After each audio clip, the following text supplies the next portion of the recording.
call to order the Town Commission regular meeting of October the 24th. Please rise for the Pledge of Allegiance to the flag.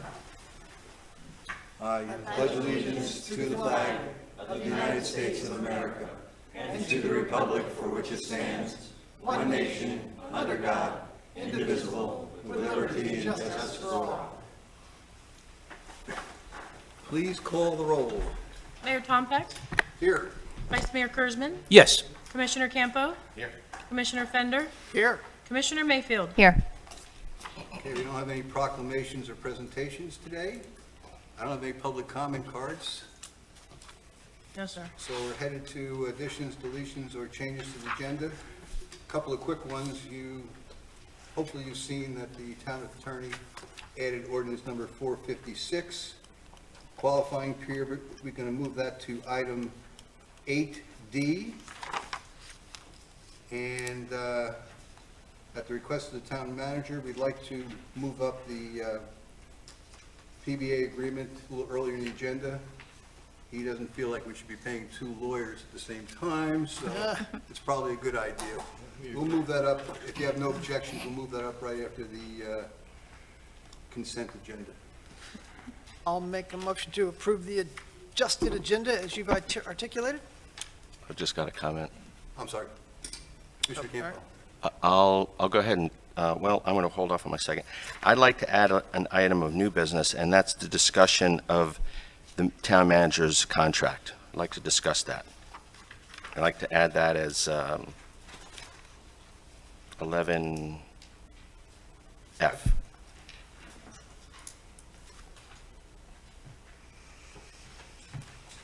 So do you want to restate the motion with that, or? I'll restate my motion with the changes asked, requested by the mayor and also by Commissioner Campo. Okay, I'll second that. Any additional comments? If not, please call the roll. Mayor Tompeck, Yes. Vice Mayor Kurzman, Yes. Commissioner Campo, Aye. Commissioner Fender, Aye. Commissioner Mayfield. Yes. Okay, that brings us to the consent agenda. Any? Commissioner Campo. I'd like to pull, pull building A and C. So then I will make a motion to approve the consent agenda item B. I'll second. Please call the roll. Vice Mayor Kurzman, Yes. Commissioner Campo, Yes. Commissioner Fender, Aye. Commissioner Mayfield, Yes. Mayor Tompeck. Yes. Commissioner Campo. Okay, so 11, I'm sorry, that's right, 6A. I just thought it was worth pointing out for conversation later on in our presentation, page 5, so that would be 6A, page 5. And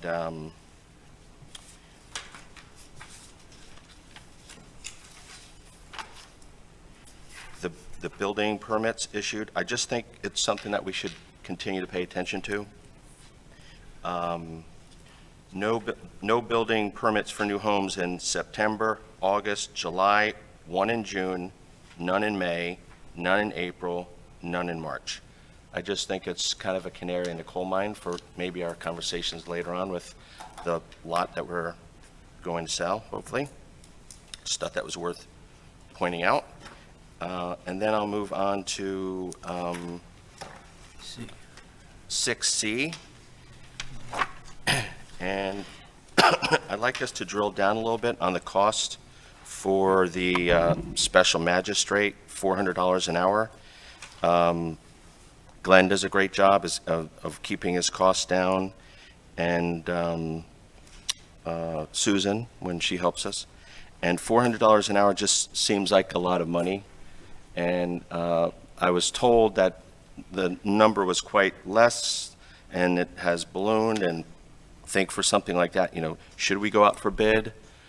Have we kicked the tires? When we handled the, I guess, repossession, Glenn, and you were doing our negotiating for local firms and trying to get the number down, you were spending quite a bit of elbow grease, and you were able to do that successfully.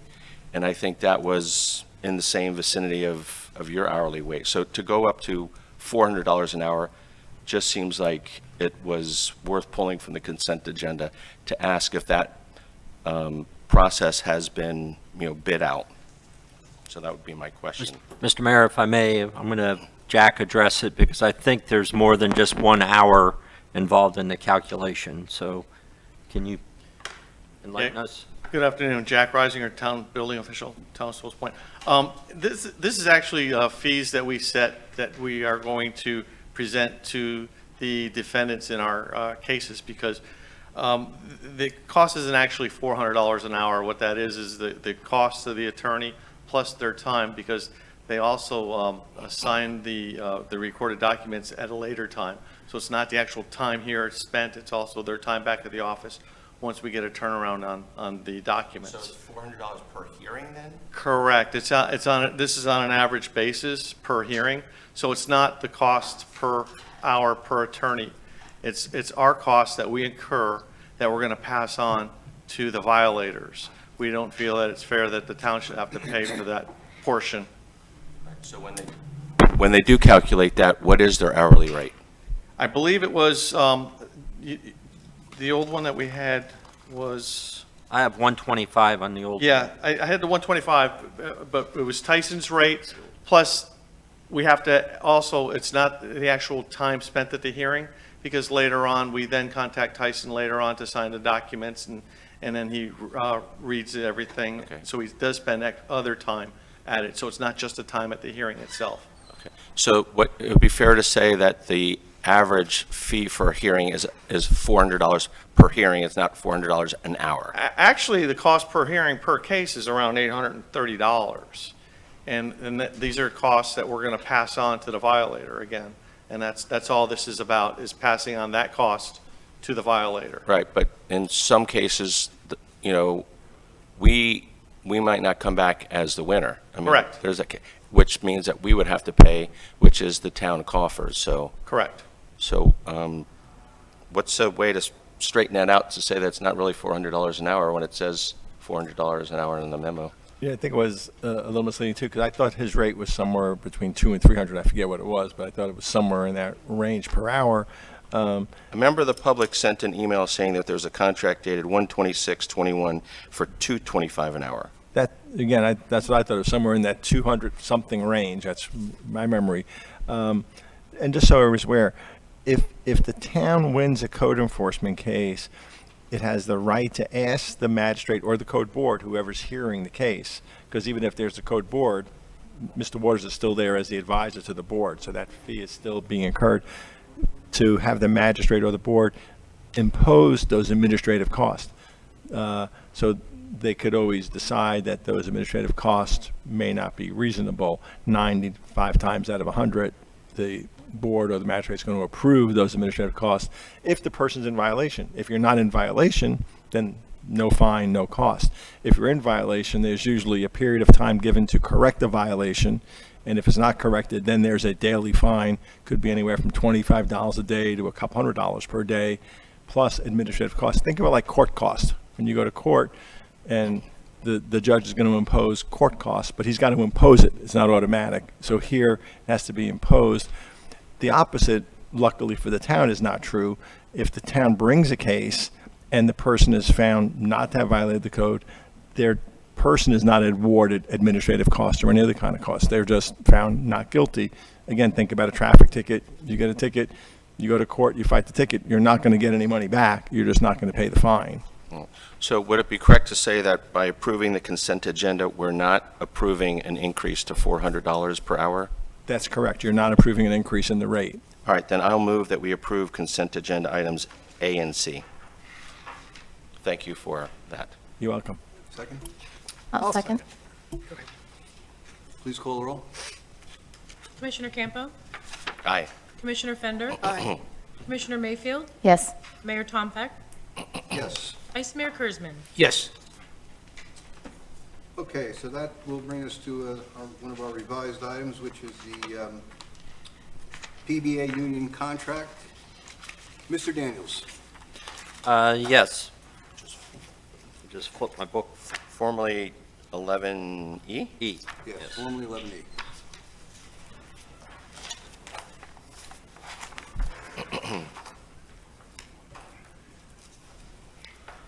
Okay, well, I think we went 14 months in negotiation for a unit that has never had a collective bargaining agreement before. And as we have met, there were certain parameters that we were authorized to fall within. And the negotiating team, which basically consisted of myself, Attorney Laura Donlin, and the chief, and basically, we had a lot of meetings canceled from the other side, but we remained firm and steadfast in what we were getting accomplished. So just to cover some of the highlights, and then Laura's here if you have any questions, but the agreement that we have is a 3-year agreement, and it becomes active upon adoption by the commission. So they've already, the union's already voted to accept the agreement. And if you vote tonight to accept it, it will go into effect today. And what's called for in the agreement is, as I said, it's a 3-year agreement. There is an opener for wages, so each year they can ask for an increase in pay or a decrease if they wanted to, but it's wages are subject to bargaining, so I would figure somewhere around March or April, we'll get a notice from them about meeting on wages, and then they have one item that they can choose, and chances are it's going to be dealing with at-will employment versus just cause.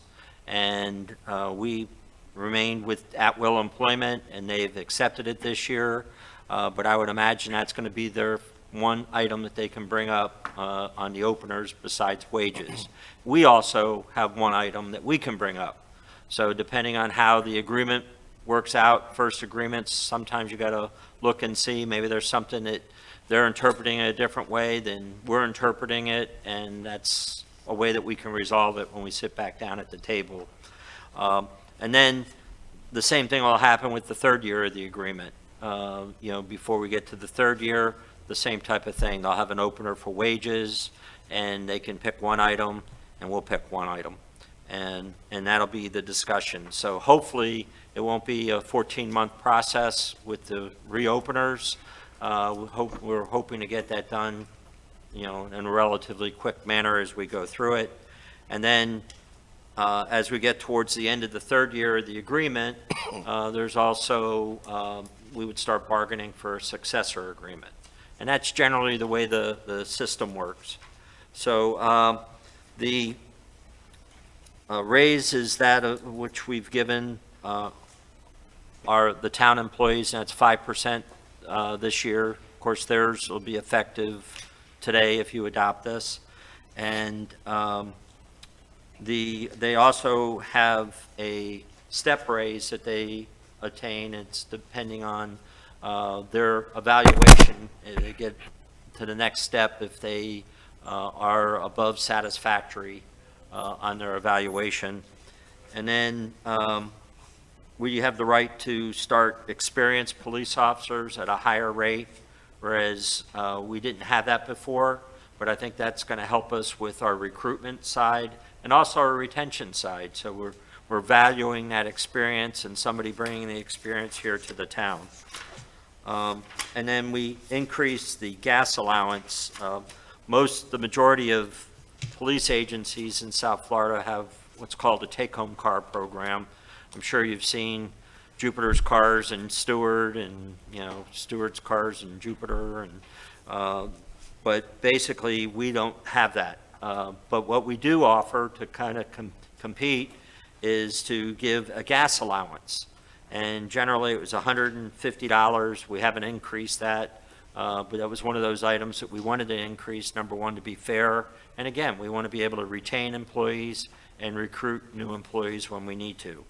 And then one interesting part of under the law for public safety positions, they can work 86 hours prior to earning overtime. That's time and a half overtime.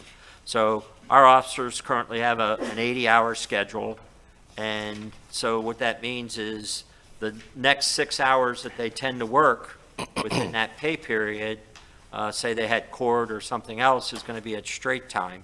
It's not going to be at time and a half. So, and that's really the highlights. I think you've all had a copy of the agreement. Laura's here if you have any questions on anything technical. She's more than happy to fill in and answer them. But I appreciate the team, the bargaining team. They really did a lot of hard work, and we got what we needed. Glenn? As Bob said, it was all Laura and the team that negotiated, so if there's any questions, really, she'd be the better one to answer. Commissioner Campo? Yeah, so just some questions as far as new employees rolling in. Will they be required to belong to the union? Thank you, Laura Donlin. So when new employees join our organization in the role of police officer or sergeant, they will be covered by the collective bargaining agreement as part of that certified bargaining unit. That does not necessarily mean that they will join the union and pay dues to the union. So the agreement will cover them, which by virtue of their position, but it does not necessarily mean they have paid membership dues and belong to the union. Okay. So why would they want to then? So the union, as I understand it, whether you're a member of the union or not, I believe they have some legal representation options that you can pay for. Some may want to be part of that so that they can have representation in various disciplinary type meetings, but not all employees join unions. So it's really a personal decision. So another question is there a requirement in our structure to have patrol, sergeant, lieutenant, and chief? I mean, we've got 10 positions. Will we always have to have all 3 of those positions in addition to the patrol person? So structurally, or well, let me say this. If we have sergeants, they are covered by the bargaining unit. The lieutenant position is not. And operationally, I would defer to your manager and the chief in terms of what we actually need. Are we locked into always having a sergeant in the future No. by No. this union contract? The fact that it is a position that is certified within the bargaining unit doesn't mean the position will necessarily always exist, but we may have to bargain the impact of that down the road if that were to change. And just because she's the most popular employee in the whole town, Chief, do you have any comment? I do. Okay, perfect. Thank you so much. Yeah, actually, I was going to ask the chief, is there anything in the agreement that makes your job more difficult or easier, or do you anticipate maybe having problems with in the future? I think mostly it's just it's going to be something new. You know, we've discussed, we're going to have to come up with a cheat sheet to figure out, because it's one of those things that maybe a lot of flexibility that we maybe had in the past with employees to try and work with them on certain things. We may not be able to do that if it's outlined in the contracts. We're going to need to follow the contract. So I think it's just more of the anxiety related to a learning curve on, you know, making sure that we all get familiar with what is and is not addressed in the contract and what rights we still retain as management, which is a lot. And of course, if there's an item that comes up during the year, that could be our opener next year. Yes, sir. Okay. Thank you. So Mayor, I'd like to move staff recommendation approval of the collective bargaining agreement with the PBA. I'll second. Any additional comments from the commission? Please call the roll. Commissioner Fender? Aye. Commissioner Mayfield? Yes. Mayor Tompeck? Yes. Vice Mayor Kurzman? Yes. Commissioner Campo? Aye. Thank you, Laura. Thank you very much. Thanks, Laura, you're awesome. Okay, we have no ordinance second reading, but we do have a few on first reading. First one is ordinance number 453, Code Enforcement Board Procedures. Alternate appointees, would the town attorney please read the ordinance title into the record? Yes, ordinance number 453 is an ordinance of the Town Commission of the Town of Sewalls Point, Florida, amending Chapter 18 Enforcement, Article 1, General, Division 2, Code Enforcement Entities, Section 18-116, Creation, Appointment, and Organization of Code Enforcement Board, to amend the procedure for appointing board members and alternates, and for other purposes, prime severability, the repeal of conflicting ordinances, codification, and an effective date. Thank you. Are there any public comments on this ordinance? I'm sorry, Mr. Mayor. Real quick, I should have put a card in, I got behind. Is it for this item? Yes, sir. Please come on up. Okay. Mike Antile, 18 Fieldway Drive. I am speaking as a resident. I am technically a member of the Code Enforcement Board, though. So, speaking as a resident, is that okay that I do that? Anybody want to clear up? Absolutely. Glenn, you good with that? Identify however you want. I'm going to identify as a resident tonight. So I read the thing. I'm curious kind of what's going to happen between now and the second reading. I didn't actually see anything in the state statute that says that if I'm reading what your change is correctly, basically you're moving from an individual appointing a code enforcement member to the board appointing code enforcement members. And I just think as a resident, I do have a tendency to think that unanimity is important for this board, but it might not be as important for a board like the code enforcement. And so a board like this, you seek unanimity, and as a resident who's actually got burned by that once, I would say that the code enforcement board is somewhere where a little bit of diversity and different viewpoints is actually pretty valuable. So between now and the second reading, I'd encourage you to kind of think about that point. And that is all. Sorry for not putting it in the card. No problem. Thanks, Thank Mike. you very much.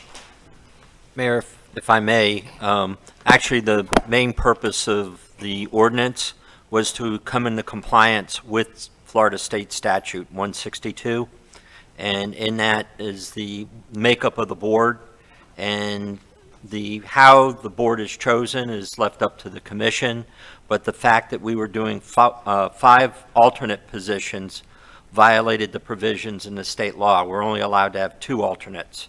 Sure. So that was the main purpose behind the ordinance. Understood. So I think the execution of the language that you pulled out doesn't quite match up to what you're saying, but agreed with the general concept. Commissioner Mayfield. Yes.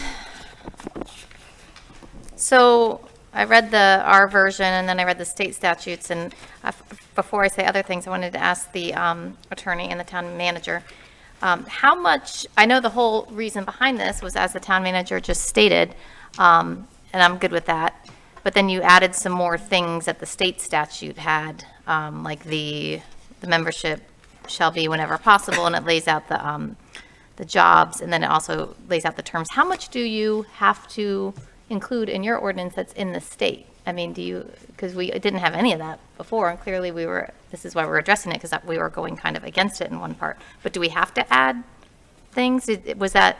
Well, you needed to add the part that it's 5 members. Right, and 2 alternates. 2 I got alternates. that. So there's 2 schools of thoughts. You could refer to a state statute, and that saves words. Then the resident is going to have to look up that state statute to see what it means. Or you can put some of the statute in the ordinance so that a resident can say, oh, okay, whenever possible, the member shall include this. These, architect, Okay. businessman. So either way, you could either say appointments shall be made in accordance with the state statute, or you can kind of repeat what's in there so that it's an easy reference to know this is what you're looking for. It's not required. But if you're able to find people that meet an engineer, contractor, subcontractor, then it's right in front of you. If anything, I would say we would take that part out and just say refer to, because I think it is a little odd, as the public comment just said, to kind of, I understand the idea behind it, but I didn't like that when I first read it. Before I even got to the state statutes, I wondered why in the world that was in there. So for that part, you could say refer to the state statutes. And then if anything, I think maybe we would add in the terms, because apparently the state says stuff about the terms, which I kind of found confusing. I don't know if anybody else did. 1 member appointed for Well, 1 year. That's 2 for your initial appointments now, so future terms are 3 years. So you mean like initial when the board is first created? Right, when the board was Okay, first I thought maybe created. you meant like the commissioners, okay. Because you have an existing board. And then Okay. also Well, then we could write in 3 years, because I don't think we wrote that in there, did we? You could, if you like that in I there. think that would be helpful. I think that's something a resident might want to look up. Okay. And it'll be 3 years from the date they were originally appointed. Okay. Okay, and then, I'm sorry, go on. I'm assuming that you'd like 3 years from the date they were originally appointed. That's the way we'll write it then, so that's probably going to give you some kind of staggering, because they presumably were appointed at different times. Okay. You wouldn't want the whole board turning over at the same time. Yeah, and then in terms of what was up to the commission, how we decided, I kind of like that the BZA was decided a little bit differently than the Code Enforcement Board, although in the past I thought that seemed a little bit strange, but I kind of like the idea that each commissioner appoints someone and then the commission decides together on alternates. Those are my opinions. That's it. Commissioner Campo. Yeah, I'd like to look at page 18, which is page 453 of the ordinance. I understand that the first paragraph that's underlined is optional, and I would choose to strike it, because I don't think that we should have a strata of occupations. I mean, we have a physician, we have a CPA, we have a financial planner, we have a computer. I mean, there's a lot of great skills that we have throughout the community, and I don't think that there should be preference to those occupations. And I don't know. So are you agreeing with Commissioner Mayfield that you just wanted me to refer to the statute and say membership shall be, when possible, in accordance with the statute? Okay. But the statute doesn't have that in there, though. Yeah, it does. It does? The Yeah. statute has those. Preference over the Yeah, occupations? it's weird. Yeah, it says the Yeah. membership of each board, whenever possible, shall include, then list the architect, businessman, engineer, general contractor, subcontractor, realtor.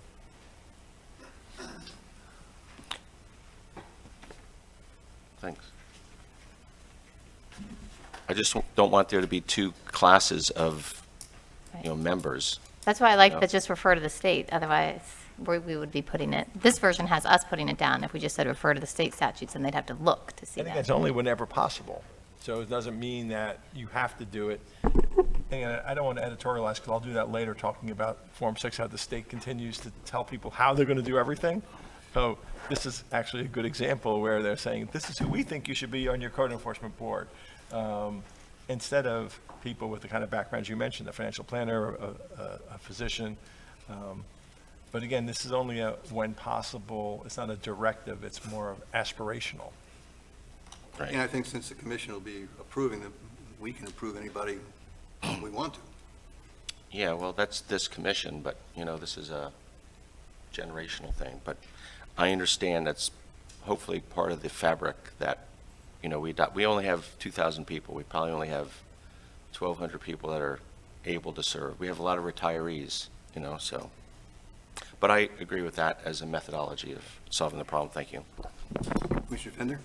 As I've stated in other discussions around ordinances and tying into the state, I'm not a huge fan of regurgitating what the state says. Obviously, we have to fall in line legally with the state statutes, but I think for our purposes, limiting it to stating what we believe the makeup should be, including term, the 3-year thing should be included, and whether or not we want to list the types of positions is one thing, but I would say less is more, and put in specifically what we want that does in fact fall in line with what the state requires. And I wouldn't go too much farther, and if they have to go look it up, they go look it up, but I think the important pertinence pieces are what's critical, including the makeup, the term, and the like. I wouldn't, in my opinion, I wouldn't recopy what the state says. I found them mostly wrong anyway.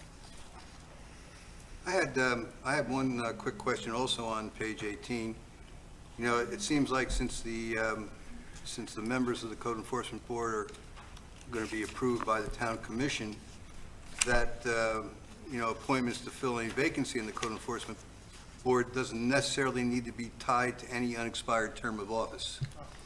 In other words, you've got appointments to fill any vacancy in the Code Enforcement Board shall be for the remainder of the unexpired term of office.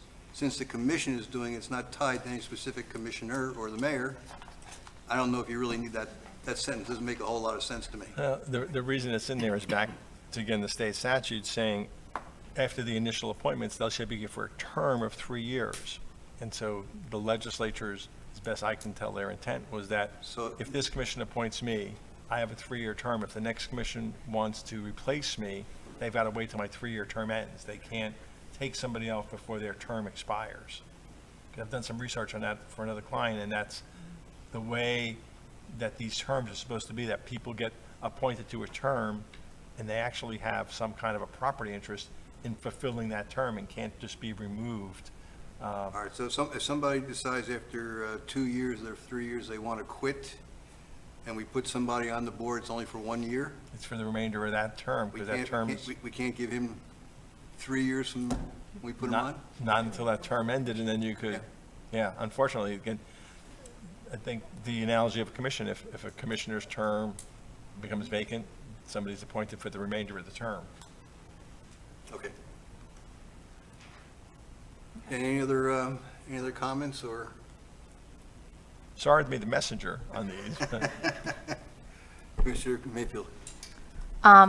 Yes, about how we're going to approve the members. Are we going to say we all have to agree on anyone? The reason I kind of like the individual appointments is it makes each person have to go out and try to get someone, otherwise kind of just wait for it to happen. It makes commissioners be proactive and I think engage with the community a little bit more than when you're just waiting for someone to come to the town hall or wait for the other commissioners to find it. That's mine. And so the BZA and the Code Enforcement Board could be different. That's my opinion, but that's what I would like. If you guys don't, that's fine. I've had to cash a lot of shit. Any other comments? I'm out. No, I don't particularly have a problem with that. Do we want to reword it to show that? Or reflect that? I mean, I do, but I don't.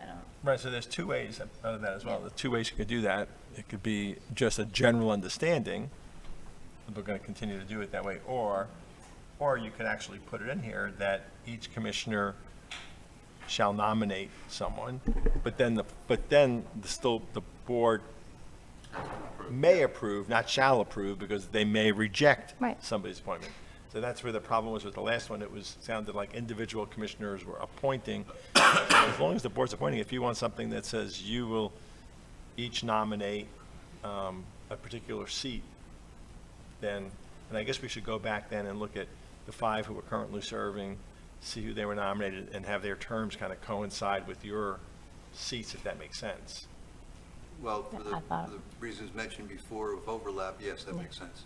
Wouldn't they coincide with the terms they already have? Yeah, but we had 4-year term limits, I think, or it coincided with our terms or something. We have 4, theirs are 3. Yeah, so Yeah.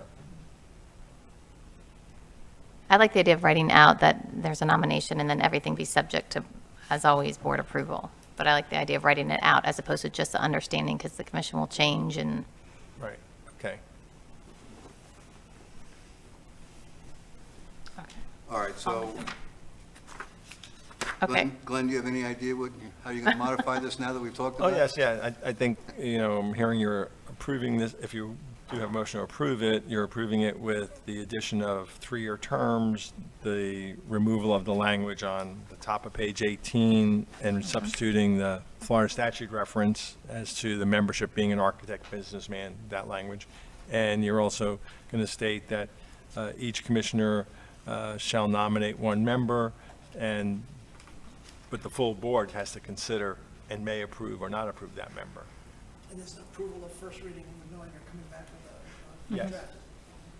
I'll make the motion, what Glenn said, to adopt ordinance number 453. And I'll second. With the changes that Glenn. Yeah, with the Yes. changes that Glenn said. Any additional comments? If not, please call the roll. Commissioner Mayfield, Yes. Mayor Tompeck, Yes. Vice Mayor Kurzman, Yes. Commissioner Campo, Commissioner Fender. Aye. Okay, that brings us down to item 8B, ordinance number 454, construction site retention. Will the town attorney please read the ordinance title into the record? Yes, ordinance number 454 is an ordinance of the Town Commission of the Town of Sewalls Point, Florida, amending Chapter 52, Stormwater Control Regulations, Article 2, Purpose and Intent, Section 52-25, Construction, Site Control, Disposal, and Temporary Storage of Construction-related Material and Waste to require on-site control of construction site runoff and for other purposes, prime severability, the repeal of all conflicting ordinances, codification, and an effective date. Thank you. Are there any public comments? Seeing none. Commission comments. I had a feeling you'd have a comment on this, Dave. Yeah. Vice Mayor Kurzman.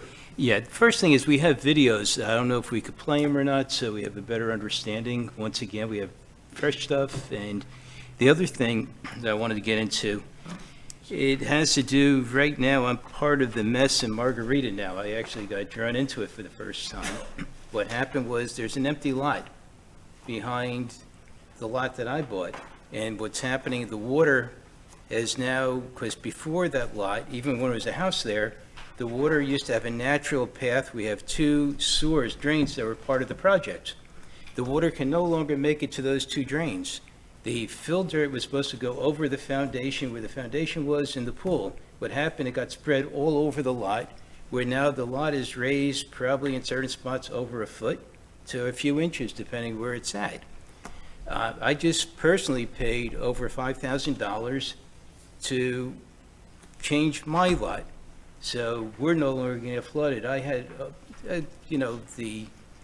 our police chief, our town manager around the property, we had probably about a good 10 inches of water across my lot.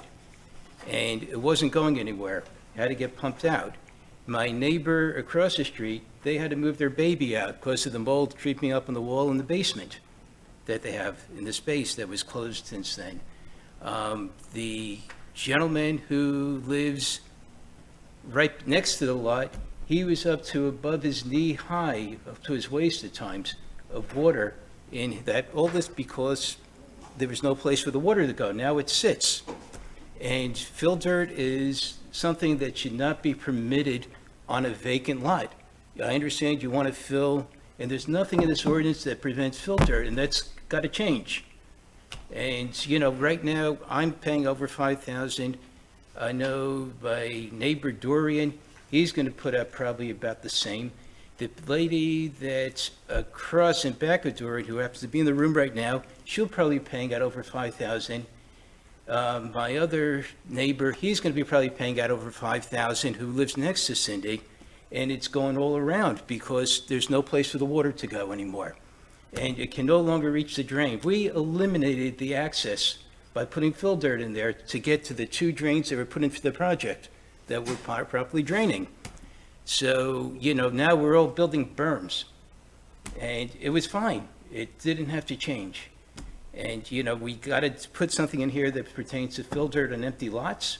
Also, why do homes have to be raised? Even though when you're doing this, why do we have to add fill dirt to homes to make a place, suddenly you have a level lot, now it becomes a hill. And now that hill, when the water comes down, it comes down with vengeance. You're looking, the angle of it is just tremendous. And not just that, it's taken the dirt that they brought in and it goes into the road. And it's hard to capture this. And, it's heartbreaking when you have to live through this. And I'm seeing right now, Cindy, her septic tank is underwater every time we get a heavy rain. And guess where that septic tank water goes? All over everybody's property now. And it spreads over, and there's nothing we can do about it. And it's, and it just sits. Now what's happening, Cindy, no offense, her septic water now comes in and sits in Dorian's yard, sits over in the people next to the empty lot, even though they have the wall there, now they're getting water in their yard. It also goes to the gentleman, Jerry, who lives on the other side of my lot. He's getting some of it. And Mr. Haas is now sharing it as well. Now it goes up to his house, right up to his garage. So we're all sharing septic water, really, is what it's about. And it's something, there's got to be a better way about this. And like I say, I'm disgusted because this has too many loose ends. The other thing I brought in, here's Martin County ordinance. It also gives you a thing for drainage Roofs, areas, yards and courts, open areas, and other premises shall not be discharged in a manner that creates public nuisance. I always felt that we should still be covered by Martin County ordinance because we are part of Martin County. And being we don't have this, this supersedes everything. And I know that this should also be brought in somehow, and so this will also help because we have a driveway, once again, that's right across from Cindy's house. When it rains, it looks like rolling rapids. If you have a raft, you could just go and have a fun ride all through for about a good 300-400 feet into Dorian's backyard. And it just, and then it goes through, and I mean, this is what it looks like, and it's just, we have no ordinance. This is a nuisance thing, and this gentleman happens to have a big stone wall on his property that he should be, he could retain his, because we're taking his water. It's a nuisance now, because it's flooding the street, it's flooding other people's property, and once again, it's also giving us septic water that's spreading around the neighborhood for us all to share. And I am beyond frustrated. Over the past month, it's been my own living hell, having to deal with this between my neighbors being upset and seeing it firsthand. And when you see a baby having to leave a house with the father because the mold in the basement is too much. And I personally paid for a berm to go across their yard so they don't have to have water because they didn't have the money. It's, Mr. Daniels, I'm sorry, I didn't go to you first. Well, no, that's okay. I think the vice mayor is doing a good job of laying the predicate for it. I know, we all have seen some of the videos, and I think the original emphasis was dealing with the construction sites and so forth. I think, from my research, and you're our town attorney, but, the county ordinance is for the unincorporated area, and we can't enforce it in our town unless we mimic their ordinance in our ordinance. So that's one issue that, since we've been bringing this ordinance forward, that's one thing the vice mayor found for us that I think is also a good ordinance. I'm not sure if it fits in with the construction site side of it, because it's dealing with all water that's emanating off the roofs and being funneled out. The vacant lots, are a problem, whether it's the lot that the vice mayor is referring to, but we have other vacant lots within the area, and once the grass and the ground cover gets disturbed, you are going to have some situations where you're going to have water changes. I did contact the owner of the lot to see if there was some way that, they could mitigate it. As the vice mayor had mentioned, some of the neighbors were even willing to, dig a trench so the water flows better. And I was advised by the owner that they're putting the house with listing it with a broker, and they hope to have the house sold and or the lot sold and a house being built on it within 6 months. So with the house being built on that particular lot, that is going to change the contour of the drainage, but we also, with our ordinance of a construction site, will have more control over that as well. So I just wanted to add that to the discussion, so you all have an idea of the bigger picture. Even though we started out dealing with the runoffs from construction sites on River Road, it's become more of a problem when we look at the vacant property. Commissioner Fender. Sure. I was going to make a couple of statements, but first is that is this first reading of this ordinance? Yes. And is your position that this ordinance is not strong enough? correct. As a matter of fact, one of the things I didn't get a chance to mention was that the water was so powerful coming in, it knocked my collusions over, Okay. which had been there for years through all kinds of floods and Well, everything. I got it. I was just curious Yeah. what your position on this was. And is there a reason why we can't mimic or utilize the wording of other similar ordinances that are maybe a little stronger in terms? I don't know, that means We certainly can. I mean, they're separate items. So this ordinance is dealing with the construction issue. If you like the construction, you pass, I would think you pass this one, and then you direct us to start working on another one. Okay. You know, Well, so I because you don't wanna see hold the us word up. controlled here rather than contained. Is there a reason why we're not holding them to containment of the water rather than trying to control the flow of it elsewhere? Where are you looking? Well, I'm looking in the third line on item B, shall be controlled on site, and then further, like 3 lines down, effectiveness of filtration by. I'm personally not interested in them filtering water, making it clean, and then dumping it on my property or someone else's property. I'm more interested in them in not sending the water there to begin with. So to me, that's a containment issue rather than a controlling issue. But again, that matters not if we have stronger wording from, we don't have to reinvent the wheel on this. Somebody else has already solved this problem for us, and I would say just utilize those words, if we can. And I was kind of wondering while you were talking, Dave, if we, this ordinance is specific to construction site activities. If we expanded it to include vacant lots or whatever, in terms of if they're going to put a bunch of fill there, then they got to figure out how to make sure there's no runoff, Yeah, but like I say, there's no reason that an empty lot should have fill dirt on it. That's where I was going to. It sort of goes into construction end, because if you have an empty lot, what gives that person the right, except for the foundation and the pool, which they were told to bury, what gives them the right to put fill dirt anyplace else on the property? Especially when the water had a natural type of swale that would feed into. They blocked the swale. And the swale is so high, the water can't make it, so it's getting forced another direction. And it's actually being forced through a wall. My neighbors inside the wall over there, the Webbers, they never had all that water sitting back there. This is all new. It's a containment issue rather than a controlling issue, right? They've redirected the water away from the containment by removing the swale. The idea of those 2 drains on the property, on that empty lot, was they were capturing the water. It was like a wishbone when it came down. There was 2 ways for it to get in the water. One of the drains was even blocked for quite a few months. They never took the boards off of it. So the water never had a way to get there, and even then, it's still not getting there now because there's too much fill dirt in the way.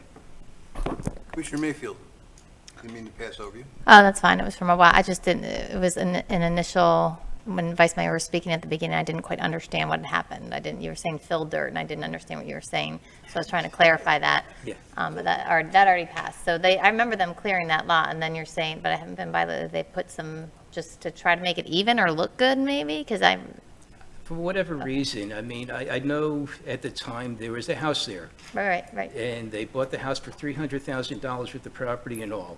They tore the house down. They might have paid them Right. $50,000, whatever, to get rid of it. Then they brought in enough fill dirt to cover up what we saw was the foundation in the pool. All of a sudden, 12 more dump trucks of fill dirt comes in. Okay, all right, And yeah, it was just, I couldn't understand initially exactly what was happening, but Yeah. I would say, I like the idea of, I don't know if that would work, depending on what section this is, so either doing a separate one for lots and vacant land, or making this one encompass all land and construction sites, whatever works better legally and for the town.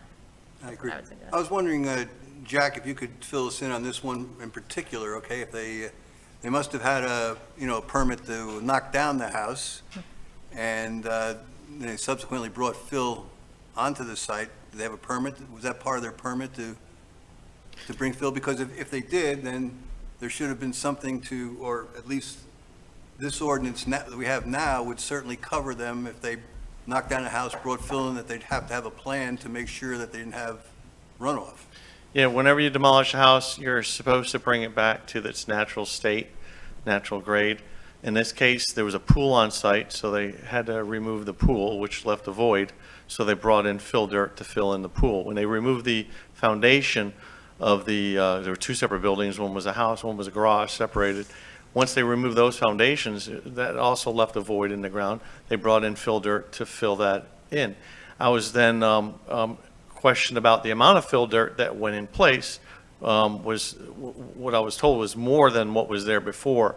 I went and measured it out. I ran a line all the way across the entire lot from where it was natural grade And everywhere else on that lot is, actually, it's below the natural grade of what it was, in some places 18 inches. And then it even gets even lower than that. So it's not more than what it was, it's actually less than what it was. So that lot is technically lower today than what it was when it had a house on it. No, it isn't. And I know firsthand, I've lived in that house for many years. Before that water would flow down, and I know because I saw them, and there's actually, if you dig on the lot, you could see where the virgin dirt was, it's this high. Right, Much and higher and than that's what why was under my the natural point ground. was from the virgin dirt by the oak tree, and I ran it west towards Dorian's house on a level line, and I even took photos of it. I even showed the photos to the town manager, and that level line goes across the lot, and I put tape measure along that level line, and in some places it was 18 inches above the fill dirt that's in place there now. Yeah, but there are many spaces where it wasn't, and the part was where the natural flow went. It's now much higher, and the water. Well, I'm not saying that the flow is differently, but what I'm saying is the amount of fill that's in there now is lower than what it was when it had a house, when it had structures on it. So it's not higher than what it was, it's actually lower than what it was. The path that the water's taking may be different, correct, but it's the actual level of that property is not higher than what it was. The question is, what can we do to get them to move some of that dirt so we get the side swale of the water to get to those drains again? Like it used to go. And I think that's the point. Yeah. is- And I'm not sure we're going to solve that right now. It sounds to me like, we've got I think we've got a good start on the ordinance here in terms of construction. If we need to either expand it for vacant land or to write something separate, Glenn, I don't know what your recommendation would be there. I'd suggest something separate, because again, this is specific to construction. This is ready to be approved tonight on first reading, so you can bring that back on second reading and get this in place. And then at next meeting, we can have first reading on vacant lot one if you'd like. Okay, I think that'd be That way we great. keep moving every meeting, we keep. Yeah, I think unless anybody else has any. And also, if I could remind everybody, and I thank you, Joe, for reminding me, if you remember a year or so ago, you added for development approval, there's a retention requirement being on, holding it on the property. So you've actually done things over the years to keep water on the property. This is kind of in the gap of where they demolished the house and while they're doing construction. So this ordinance should take care of the construction issue. Commissioner Fender. Then I'll make a motion to approve first reading of this with Oh, no, no, modification it's- to, I just have one more comment. Hold on one second. I'm sorry, Point Frank. Yeah. point of order. That's the Mr. so I'll make a motion to approve first reading of this with the changing of the word controlled to contained, and also with the research requested to match wording with, say, surrounding municipalities that may have already solved the problem, and then to also come back with wording for what's the other piece? Vacant. Vacant. Vacant lots. If you find that it makes sense to merge them, I'm fine with that too. I'll let you make the decision as part of the motion. Commissioner Mayfield? I would want to second that, except I am not sure about changing the word control to contain, because, and maybe that's something for the building official, but contain means when you have a high property, the idea of containing all the water, that's quite a feat. So I just think that That's the control. same as retention, right? Yeah, but it was a certain amount that had to be retained. It wasn't necessarily, that makes it sound like it says water runoff should be. There should not be. I'm not saying it shouldn't be, but that is all in controlled could be, I don't know, I just feel like we don't want to make it impossible to achieve, and maybe the We want to building solve the official. problem, right? Correct, I'm just talking to someone who has more experience. Can you speak to the difference between containment and controlled? I mean, Or there's a lot of water that comes down really quick, and My interpretation was, with the change in ordinance would mean they would have to contain every bit of water that came onto that site. Whereas if you control it, you can only control so much. right. The only problem is how do I enforce that? They'd actually have to, some of these, you get so much water that it's going to be nearly impossible to contain That's my every point. bit of that rainwater that washes onto that property. That's what my concern is. I mean, I realize Right. it's a good goal, but I mean, we need to be realistic, and those property owners hopefully are going to try their best, but you're not. I mean, you've seen it come down, and you have a high property to a low property. That's really difficult to contain all your water. So I Because just want to be technically, realistic. even the part that would hit the driveway part, Right. even if it's a cupful. I have you water can run off contain my every bit of property. that I mean, water. I have water run off my I mean, everybody has, unless you're really low, you have water running off your property. So I'm just quibbling with that word. Well, No, that's a good, I'm sorry. Go ahead. Yeah, part of the problem, I think, is when the water comes down, it's the speed that it comes down sometimes. When you create a mountain, and the water comes down that mountain or the hill, it's coming down with such speed, it goes further, it goes faster, and the quantities, higher quantity will make it across the street or whatever there is. You're not going to stop it. What it is, when it's not as high, it'll come down, but it'll be a lot easier, and some of the water might even stay on the other side of the road. And that's kind of where the problem is. It's, if you could contain more, a higher containment will lead to less flow coming out. When you have less flow, you're not going to have all these problems. I mean, I can't, like I say, I've said it many times, I came from Hilly Region, I sat on a planning board, and that was our thing. And, you know, I understand how the dimensions of water work. You can't mess with the flow of water. And Maybe something in between control them, like, yeah, Yeah. respond to your point. Commissioner Fender. So your point is not wrong, but we're trying to solve a problem. And just as an analogy, we like to keep speeds limited in our town as people drive quickly. I'm a notorious rule breaker. I'll probably drive 5 miles over the speed limit on occasion. They didn't write me a ticket for that. So I'm guessing a cup of water may run off of my property on occasion, but the spirit of the ordinance is contain your Well, water runoff, right? if you control If the it becomes a problem, that's when you're going to step in. If you were to control the velocity of it and the majority of the volume, that'd be fine. Because no matter what, the water's going to seek the lowest level, no matter what you. Absolutely. But when it's not, when it doesn't have the velocity behind it, it really is going to go somewhere else and percolate into the ground slowly, and that's what we want. Absolutely. So really, it's the amount and the speed of it coming off the property, really. We're focused on the problematic water, right? Which, if it's a problem, it needs to be contained. In my mind, and I'm just giving you the argument, right? Yeah, Because if you say, we're not going to contain it, we just want to be control it, he's like, oh, I'm controlling the water. It's controlling right out there into the street, you know? right, I just don't want it to lead to somebody like finding that and then getting into their neighbor about, you're not containing all your water. Well, that's the idea They of, say, hay they are bales. doing that. Hay bales will allow some of the water to penetrate through it, but at a very low speed. Yeah, And with that, it shouldn't do any damage because it's not rapidly running and eroding things. And that's what the idea This is of- all construction site. This isn't like everyone's Correct. house, right? Let This- me, before we have any more comments, we had a motion on the table. we did, and I said I would second it, but then we got lost in the word We're still control. working on the second. Okay. Is there a second to the motion? All right, then, I got, do we have a new motion? Commissioner Fender. No, I don't. Vice Mayor Kurzman. yeah, I have a question for council. The question I'm going to have is, what can we do about that lot right now to allow water to get through it back to the drains like it used to go? What can we do legally? Can we do anything legally? Well, again, the difficulty is you have private property rights, right? So you have a private property owner who took down a house that was there, took out a pool that was there, couldn't leave the pool, the hole in the ground, so had to fill it in. And Jack just talked about how they also took up the foundation, so they had to fill that in too. It's kind of difficult to try and think of a scenario where you're going to regulate every time a house is It's affected eight Demolish. homeowners. right. A house is demolished, that they must maintain the previous flow. That's, I think what you're really saying is, if a house is demolished, whether they raise the elevation or lower the elevation, as long as the flow remains the same. And I'm not sure how you measure that or police that. What happens when they build a house too now? Because when the house gets built there, they got to contain the water, but the water should go toward the drains.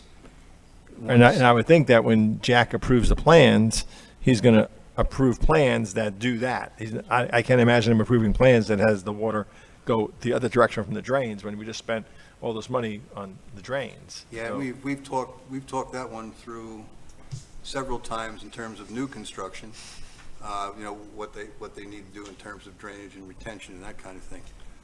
Commissioner Mayfield? Yeah, I was going to make a motion, but then I just wanted to ask the building official or the lawyer, back to the controlled versus contained, sorry, I'm going back to that, where we were before.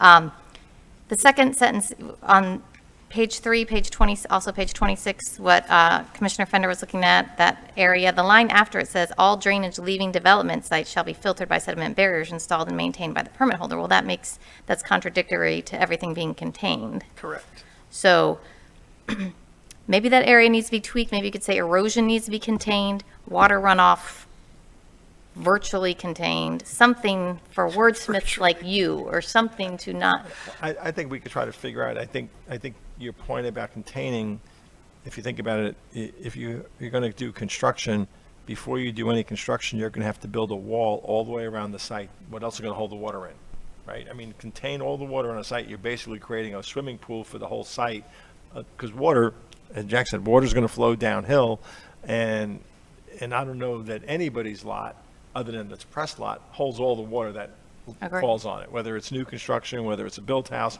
water is going to flow into our drainage system, hopefully. And that's why I didn't have any trouble with the word control. I think it's almost Yeah. a difference without distinction, you know what I mean? It's very close. If you're controlling it, you're going to be, It's unenforceable, though. Controlled on site. yeah.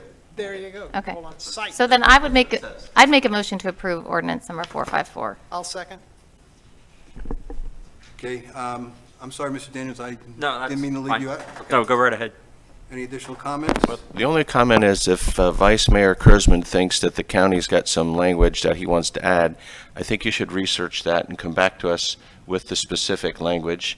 And for now, we've got this, but to just say we want it stronger, stronger, stronger, we need to come up with the specifics. But I think your passion is well directed, and I think we're going in the right direction, and if you want to come up with some more suggestions, I think we're all ears, right? I think, like I say, it's ironic because I've always been against flooding, and that's what I ran. I was flooding, and now next thing you know, I'm flooding. And so, so it hits home a little bit even more, and I could feel, I felt the frustration for other people. Now I'm feeling it firsthand, and especially when the water can't go anywhere.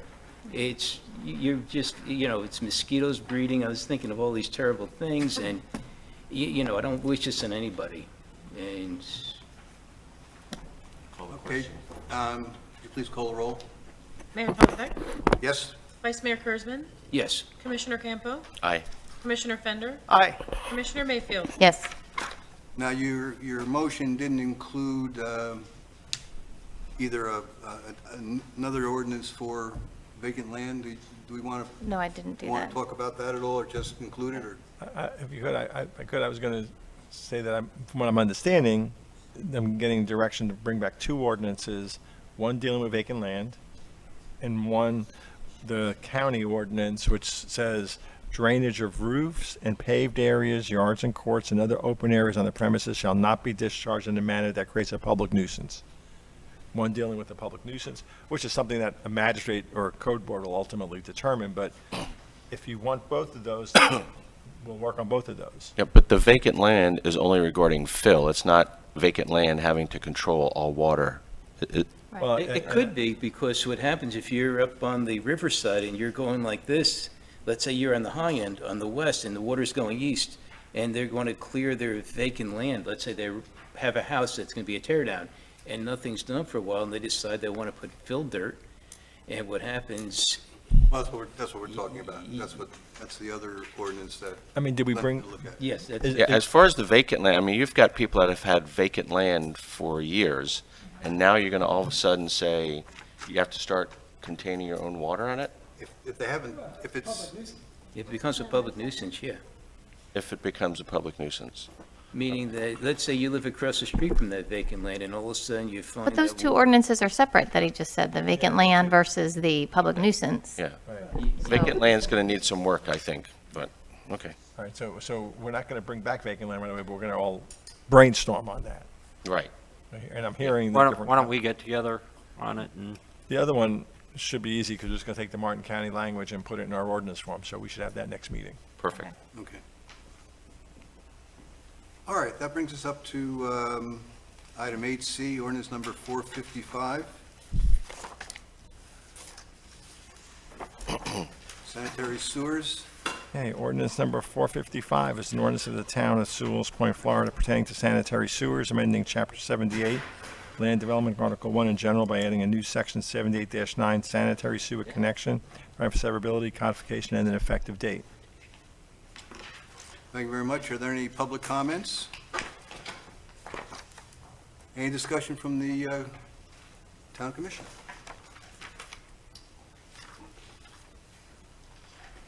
Anybody wish to make a motion, perhaps?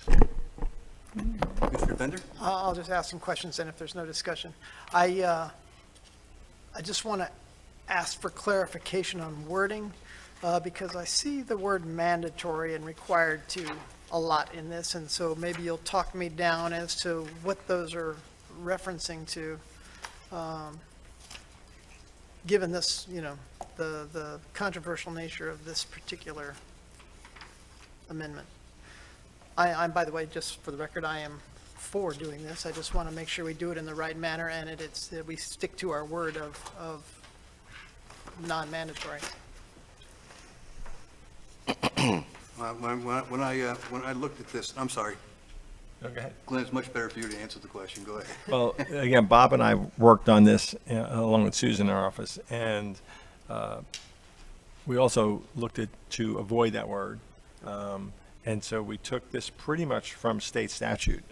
This is another one where the state's already saying in this chapter 380, which is on page 31, that if there is a system available a year later, if that sewage provider, in this case, Martin County, gives people notice, then they've got to take some action. But the main point of it was, if your system fails, That's right. that's, so that's really letter B, that says the owner of an on-site sewage treatment that needs repair or modification, then they have to hook up within 90 days. That was the key. And you're probably aware of this, but this was driven in large part because of the grant that we received. And the grant requires us to adopt an ordinance like this. Sure. Otherwise, the grant's in jeopardy. Well, maybe I'm referring to the second whereas on the top page, where the town recognizes the need to enact mandatory sanitary sewer connections. I'm not sure that's the whereas that I'm You guiding by. refer to that one more time, a little slower. What line? Second whereas, last sentence, the end of the whereas, the town recognizes the need to enact mandatory sanitary sewer connection regulations. So I don't think that's what our spirit of moving forward has been. So maybe the whereas just needs to be Can we softened. just strike that word mandatory? Yeah, where is that whereas? I'm sorry. It's the second whereas on Page page 31. 1 of 4. The last sentence, last Yeah, line. take out the word mandatory. I'm sorry that we missed that. All right. Okay, I'll move approval of ordinance 455 with the word mandatory strike. I'll second. Excuse me, Commissioner Mayfield, anything else you wanted to add? You had buzzed in. No, I was going to move to approve it. Okay. You have a motion and a second. Any additional comments? Please call the roll. Vice Mayor Kurzman, Yes. Mayor Tompeck, Yes. Commissioner Campo, Aye. Commissioner Fender, Aye. Commissioner Mayfield. Yes. Okay, that brings us up to 8D, which is ordinance number 456, qualifying period. Mr. Torsidia. Ordinance number 456 is an ordinance adopted by the Town Commission of the Town of Sewalls Point, Florida, adopting a candidate qualifying period for the filling of Town Commission vacancies created by resignations due to Form 6 requirements, and a special election to be held, if necessary, at the March 19, 2024 presidential preference primary election, finding for appeal of conflicting ordinances, severability, and an effective date. Would you like me to give you some background on this? Sure. So, this type of ordinance is being enacted all over the state because of Form 6.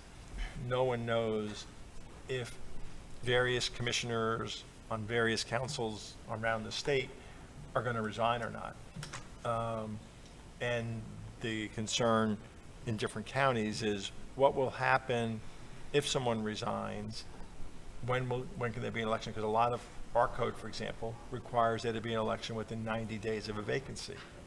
If there's enough, and there is enough time before the next election for everybody. So if any one of you were to resign by December 31st, the town code says there must be an election within 90 days.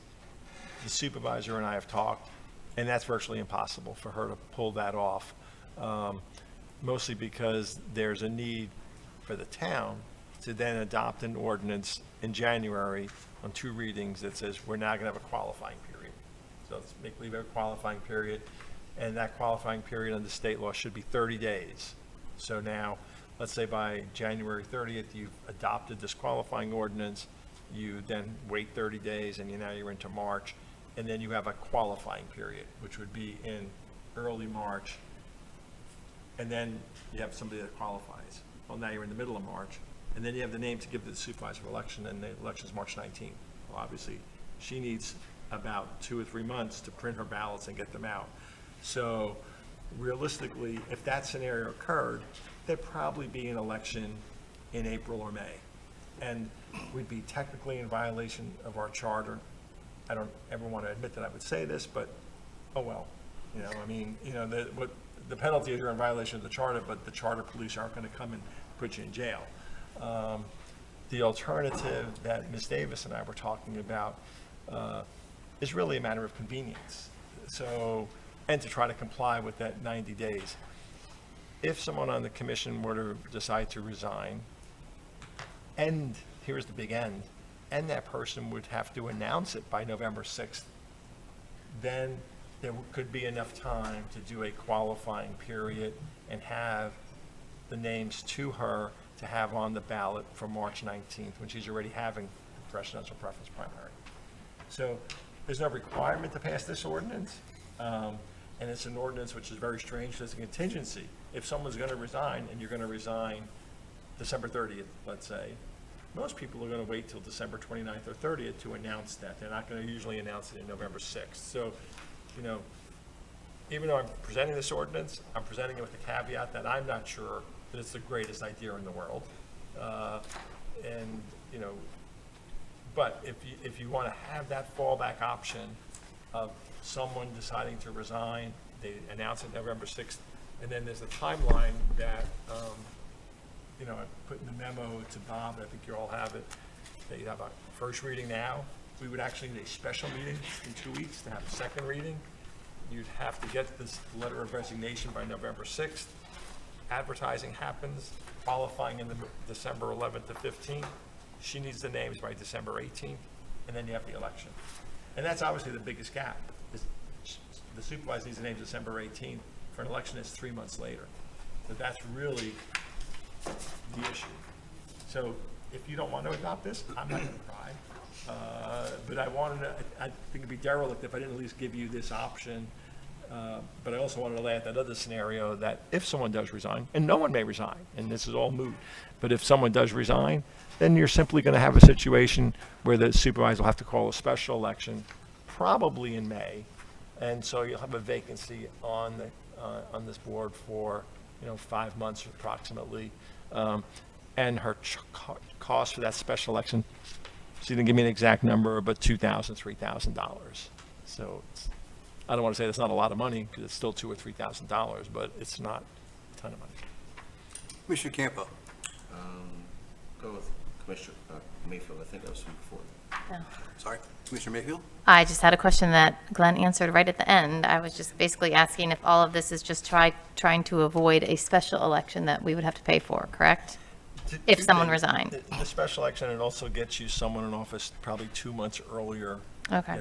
Someone elected in March 19th as opposed to being elected somewhere in the middle of May. That's really the 2 issues.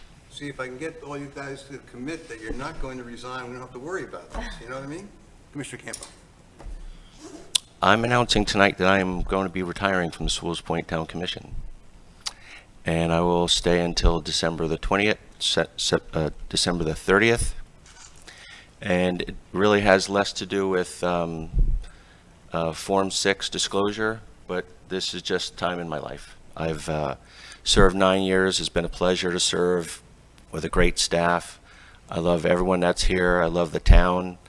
My family is now, all moved away, so they're in parts of the United States. I have to run after them. I've accomplished all I wanted to do, and that's get a great town manager, keep tax rates low. Septic to sewer is something that I did when I was mayor years ago. We've got the commercial connected. We've got a great staff. We have a master clerk who is awesome. We have the best public servant that I've ever worked with, and that's Chief Tina. We have a commission that I've sat and interviewed and requested and, wanted you all to serve, each one of you. I mean, I remember driving it up into John Tom Peck's driveway, and he didn't know who I was. And I said, John, I think you'd make a great commissioner. I didn't call the police either. Surprisingly not. So I don't want to do anything that's going to complicate or cause any more expense to the town by holding out. I was really hoping this Form 1 would, come through. It's just the last piece. I believe more people in the town should serve. It's time for new voices. I believe in term limits. I've done this for 9 years. I've built a house here. I've lived on the river. I work here. So it's just a great time. And we're going out on top. We have some great accomplishments. And I'm very happy to work with Jack and Joe and Mariah, Tom. It's the whole bunch. I just think this is the time for me to take this for my own life. And I wish you all the best, and I will continue to serve up until the very last day, which is December 30th, not December 31st. I found that out. So I just wanted to take some of the guesswork out. Hearing some of this, I wasn't planning on saying it tonight, but I want to try to make it as easy on you all as possible and without any additional expense if possible. So. Okay, in that case, I guess we should proceed with the ordinance then. Anybody, any other well, I'm sorry to hear that, actually. I've really enjoyed working with James an awful lot. It's going to be a big It may loss. not, it may not always come out that way, but I always feel that way. Thank you. Any other commission comments or a motion? Vice Mayor Kurtzman. Yeah, I personally want to thank James for being up here. I think that he's been a very strong voice during the years I've been coming to the meetings where I've sat by you and admired you and may not agree 100% of the time, but we probably agree a lot of the time. And I think you've definitely made some permanent changes for the better for the town.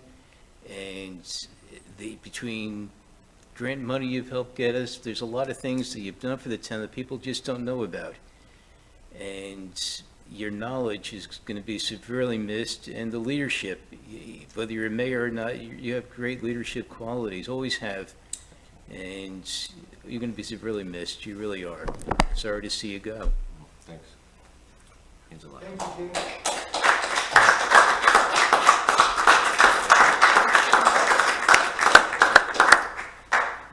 Commissioner Mayfield.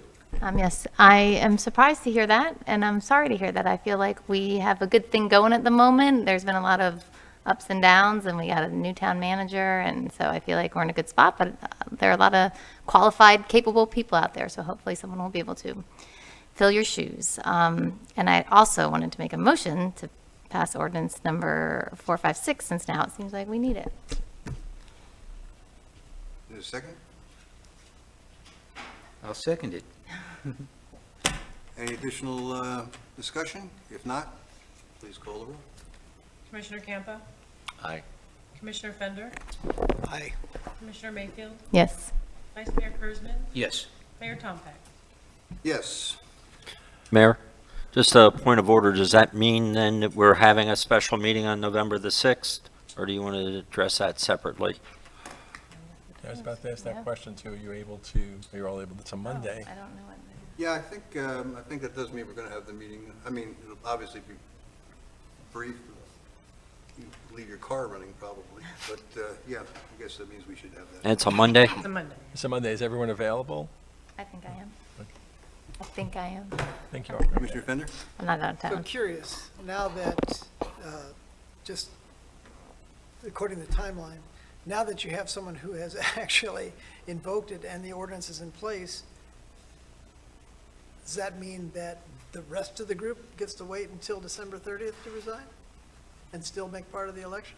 That's it. It's not exactly what it says. I'm curious, I'm just asking. No, the way I understand it, based on the date of, what was it, November the 6th or something like that? Yeah, I See, think- irrevocable letter of resignation on Right, November and 6th. I But would what if your irrevocable letter comes in after November 6th?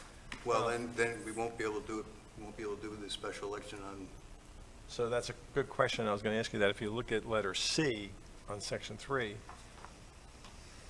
if the town receives any letter after November 6th, November 7th to December 31st, then the election will not be scheduled.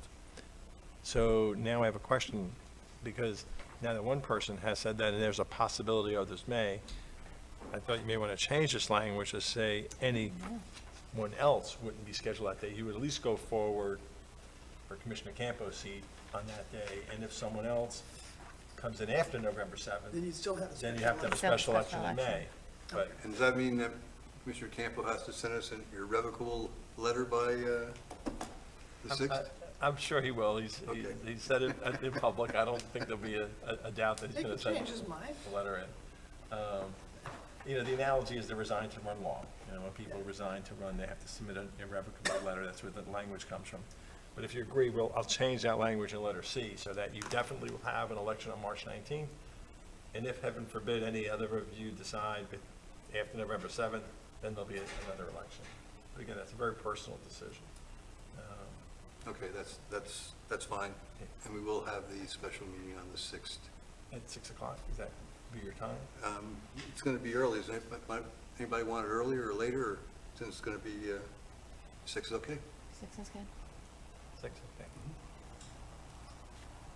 Should be a one-item meeting. And you're here? I'll definitely be here. Okay. Be better, I mean, That'd be George better. has to come in again, so. So then will this election be able to coincide with the presidential? Good. Yes, That's what I wanted. yes. I mean, the, Because I'm a fiscal conservative. March 19th. I can banter with you now. all right, that brings us to first item in old business, 7 Heritage Way listing.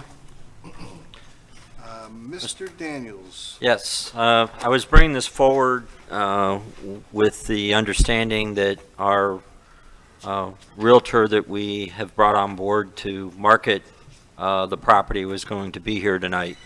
It's my understanding that we must have gotten our wires crossed somewhere, but, it's pretty easy when it's the second and fourth Tuesday of the month, but she's not here. So I can throw that out to the commission, but whatever we decide to do, I'd like to get a sign posted on the lot. Obviously, if there's any offer that comes in, it'd have to come back to the commission to make a decision. But I think we're losing marketing time by waiting, and I'm surprised that Yara's not here. So you're still recommending that we go ahead and I think- authorize to sign the listing agreement? I think you need to wait on the listing agreement until she makes her presentation, because she hasn't mentioned it. But if you decide that you want to go ahead, I'm just not sure. I guess she left it kind of open on what you wanted to list the property at. She gave the comps that I had pulled up here. Let me find them again. Under tab 10. And I think this is it up on the screen. The one that I was aware of was the 7 Palm property, which sold for $580. It was listed for $599, and it took 439 days on the market. So we know what the property behind the vice mayor's house is listed for, but it hasn't moved. What is it listed for? 850,000, is it? 950 she's asking. Once 900. it goes to a realtor, she paid 300 for it, plus the demolition. So again, I think the whole part of marketing the property is to sell the property. And, you know, that's why I'm anxious to move forward. If you all want to sign the listing agreement, even though our real estate professional isn't here, I have no objection to that. We just need to come up with what you all feel that you want to list it at. And probably with the comps that we look at, you know, I'd say 600,000 would be my recommendation. The only thing I would say, when you look at the property on Palm Road, I've passed it many times, I looked at it as possibly an investment, I was thinking, but it's not the prettiest property that you wanted to see, and the homes that surround it aren't exactly, if you were to build something, you'd be into that house for about $1.5 million, $2 million, and that would be the most expensive home on the road by far, even though it comes with the dock. The property has its own little issues, if you saw it. Right, I did. So the difference, you look at Heritage, Heritage is a beautiful road. As you go back, you have on the water homes that might be worth close to $7, $8, maybe even $10 million at the very end over there. And the homes are very nice, and a lot of them are updated when you go along the road. It's a nicer road, and it, Yeah, I think it's a cleaner street. yes, it's and, cleaner, thank you, that's you the know, word I'm looking That's for. why my heart of hearts is to, you know, try to maximize where we're at, but at the same token, I don't want to price us out of the market. So, you know, that's why at least we have the comps that we can look at, but I agree with you with Palm. The other thing that Palm had, though, is the boat slip that, you know, you get with Palm. And so, you know, but it is a beautiful property. I think, you know. Well, Dave, your comments, I mean, you agree with this 600,000 or? I'd still try. You can't go back up, but you could always come down if there's an offer. And to put to put it up at 675, I think it's definitely worth a shot to go into that direction, maybe 7, because there's no property left. I mean, where can you buy a lot right now in Sewalls Point that's not on the water? Commissioner Campos? Yeah, we went through the extensive process of request for proposal and went through the whole presentation. I think we should wait to get the expertise from the realtor and wait for her to be here. I mean, that's why we're paying her. So why don't you postpone it a week, since we're going to be having 2 meetings in the next 2 weeks. But this is an important number. You want to come on the market with a lot of energy and a marketing plan. She needs to give us a marketing plan of how we were getting the word out, so that when you come out of the gate, there's a lot of excitement. I don't think it's for us folks to just take blind stabs based upon a lot of data. So I would say table it for a week or 2 until you can get her in here. I don't have a problem with that. Anybody else? Okay. Just for my direction, do you want to have it at the special meeting that we're calling on the 6th, or you want to have it on the regular meeting on the 14th? Let's get it on the market. Yeah, let's do it on the 6th. They're going to be here. We can handle 2 items. Okay. All right, that brings us to 10B, Vulnerability Assessment Stormwater Master Plan. Mr. Daniels? Yes, dating back to the previous manager that was here in, I think it was 2021 is when this issue first came up. There is a requirement that we have for pretty much all of the federal agencies that are issuing grants and the state agencies that are usually their representatives, that we have a vulnerability study and a stormwater master plan. So the commission at that time took action and authorized both studies. They did apply for a $100,000 grant, which was received from DEP, and the other 100,000, if we don't come up with another funding source, we do still have the ARPA funds that are sitting. So, that's something that we can look at in funding. So the purpose of tonight's meeting is, since Joe, through CapTech, is overseeing this process, there's a slideshow that I need to pull up for everybody's benefit, and which I just did. And I'll turn the floor over, if there's no objection, to our town engineer. Good evening, everyone. Joe Capper for the record. I'm going to quickly go through this. I think we've talked about it in the past. I think it's probably important.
that shows April 1st for the vulnerability assessment, and the other project schedule for stormwater master plan talks about June.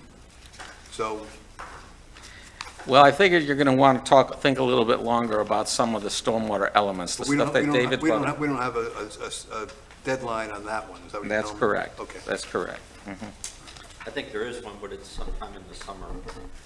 Yeah, so that, I wanted to give us more time on that because just like David had some issues today, we'll kind of go address those items. We're going to address more than just resiliency and sea level rise. We're going to address people that rainfall goes on one lot, how does it go, what happens to the next lot, and how we're going to address these things. Vice Mayor Kurzman. Yeah, two things. The first thing is, when you mentioned engineering, when we do permits, can't we charge like a separate engineering water control or flood control fee with the permit? Is that possible or legal to do when they apply for building or lot clearing? I'm going to assume it is only because I do stormwater review for the city of Stewart, and they charge for my time. Basically, the engineer that does the work charges a fee, and basically the owner pays for that, so. That's absolutely something we should be looking I to don't know do. how Jack's ordinances read for his building permits, but I would assume if that had to be adjusted, you can charge for the time to review their projects for stormwater. And the other thing I was going to ask about, I know places like Dade and Broward County, along the intercoastal, they're raising the seawalls. Correct. And there are places that didn't have seawalls that now have seawalls. Even when I was in Fort Lauderdale this weekend, places I've been going since the 1980, I now see the water coming over these walls, which I've never seen before. And it's scary. And one of the things I could envision is maybe seawalls going along Sewalls Point, along the Indian River Lagoon. And that's the only real solution. There's no other solution, because you could raise the houses, but if you raise the houses, where the heck are you going to put your car? Yep. And it's going to come up to the road eventually. It's a matter of time if you don't build the seawall. And these are places, when I lived in Fort Lauderdale, that didn't have seawalls. There was a house, and you're able to park your car there. You can no longer park your car there, and the houses are on stilts, and there's a seawall. Yeah, I didn't mention that, but you're absolutely correct. One of the things, like any of the other items that I told you about addressing maintenance is seawalls and what elevations they should be at. I think they actually have an ordinance in Fort Lauderdale that's elevation 5, okay? Well, we're putting our road at 3, and so let's assume it's 5 here. We're basically between now and 2040 to 2070, we'll probably be consider bringing up the road again. So, sea level rise is something that'll continue to happen, and we'll have to address it. But let's take one increment at a time. But I do believe the idea of sea level or of seawalls and raising them is something we should seriously look at in the stormwater master plan. Commissioner Mayfield. Yes, I want to say that I think this is a great thing that you're doing, that we're doing. I think it's really important. I mean, if Sewalls Point doesn't need a stormwater master plan, I don't know what town that does, because we're right in the water, and that's all we talk about all the time is water, that and trees. And so I wanted to make a motion to approve the notice to proceed and authorize the use of ARPA funds to pay for the balance of the study. I'll second it. I just have one quick question, maybe Mr. Daniels can answer it. This will be the first 100K of the second chunk of ARPA money we're spending? Correct. So we'll still have the balance of that second. Yes. Any other questions, comments? If not, please call the roll. Commissioner Campo? Aye. Commissioner Fender? Aye. Commissioner Mayfield? Yes. Mayor Tompeck? Yes. Vice Mayor Kurzman? Yes. Thank you all very much. Thank Al. you. Thank you. Next item is, we're up to new business. Item 11A, Jamie Underground, water main contract. Mr. Daniels. Yes, normally, probably would put a contract like this, because everybody's aware of it. On the consent agenda, it was just the dollar amount that, I just wanted to make sure that, we knew where we were at. The first part of the project is going to be the water main construction, and that's already agreed to be paid for by the county. It's roughly, I think, $1.1 million I have the exact amount in the memo, but I don't have it committed to memory. And then the balance of that is for the sewer line. I'm waiting from DEP to have our contract in hand before I do a notice to proceed for that agreement. So if DEP had some changes since we had applied for the grant, and they revamped some of their regulations involving resiliency grants, and the information that they had given us originally about the reimbursements and the schedule of reimbursement was different. So working with their program managers, with Joe and his staff, Mariah, myself, we were able to carve out a workaround so we can get the cash flow that we need, at least that we can project at this juncture, so we don't have an issue. I'm just very conservative when it comes to that, and I'd rather have the paperwork in hand before we proceed on that part of the project. So that's kind of what I was trying to explain in writing to you. I'm comfortable that it's on the way, but you know, just like the state changed some of the regulations midway, we don't really have it locked in until we have the contract in hand. So that's kind of the method to my madness. Is there anything you want to add to that, Joe? So essentially what you're saying is that you'd like us to go ahead and approve the contract, and you'll wait to give them the notice to proceed until you got this other Correct. item cleared up. Okay. So the way I understood it is, we wanted to get Jamie Underground started on the water one, which we do have the money for. That's the way I understood the process of this. And so we're asking them to sign an agreement saying they're willing to honor their prices for the water main and hopefully the sewer. Okay, sewer prices, we don't want them to change it, because we have a pretty good price from them compared to what our original bid was. So we just want to say, we want you to know that we're going to notice you to proceed 2 different times. One for water, one for sewer. Remember, we did that in South Sewalls Point Phase 1 project, so it's worked before, so we just want to make sure the contract is right. Okay. Commissioner Mayfield? Yes, I think all that sounds good, and I'd like to make a motion to approve the contract with Jamie Underground with the notice to proceed on the subject to sewer project being issued once the DEP agreement is approved. I'll second it. Commissioner Fender? No, it's really not a discussion. Oh, I'm sorry. You can Okay. go now. Any other additional comments? I just had one quick question. I don't want to throw a fly into the ointment here, but what about if we do the gas line? Is that going to be on the same side of the street? Are they going to drop in it at the same time? We're going to bore it separately? Sorry, I just had to ask you. So we did meet with the gas gentleman. He came and talked to us. And one of the things that we have to be real careful of is when they put in a gas line, anytime they cross a utility, a water, sewer, drainage, they have to pothole it.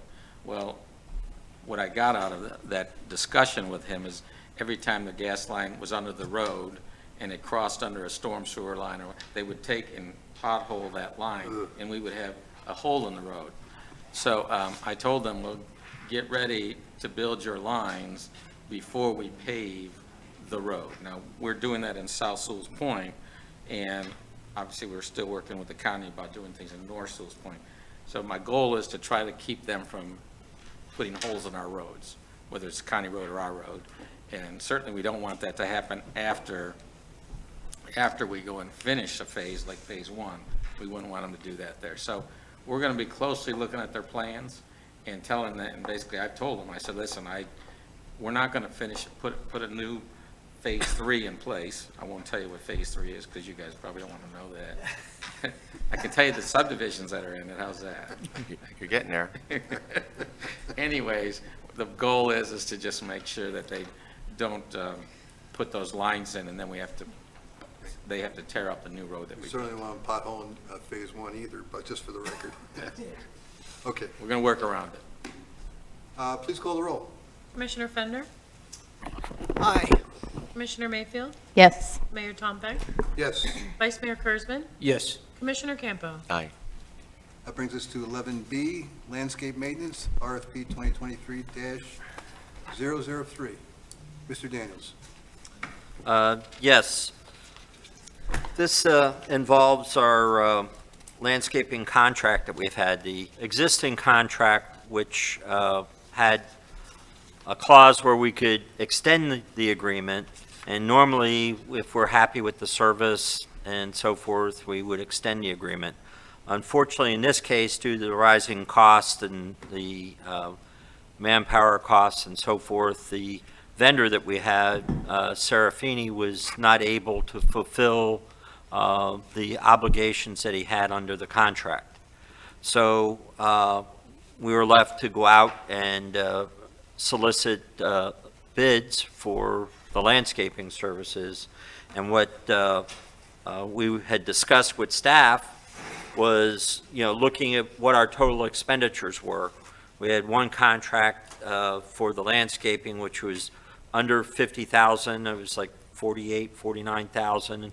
And then there was another contract involving irrigation repairs and other landscaping needs, which basically brought both of them being up to 100,000. So we decided that, number one, I don't want to get in the business of having to repair sprinkler lines all over the town. It just gets costly, it's a pain. So we decided to go out for what's called a concierge contract, where we pay one amount a month, and whatever it is for landscaping, palm trees, whatever you need to do, and irrigation, you handle it. And that's your expense, it's on your dime. The contractor handles it. So we write one check a month, say it's $9,000 a month, we write the check, and that's it. They're supposed to handle everything. So we went out to bid. The one bid that we had come in, the high bid, was 480,000, I believe it was, 450, 480, and obviously that was way outside of what we could do. And then our current vendor came in with a bid of 100, I think it's just under 130,000. And so it's $30,000 more than what we're paying now, but I think in the long run, it's going to give us, we'll be able to lock in those expenses that we have for a 3-year period. So that's why it's in front of you. I know, it's, I tend to, it leaves a bad taste in my mouth sometimes when we have a vendor that can't fulfill his end.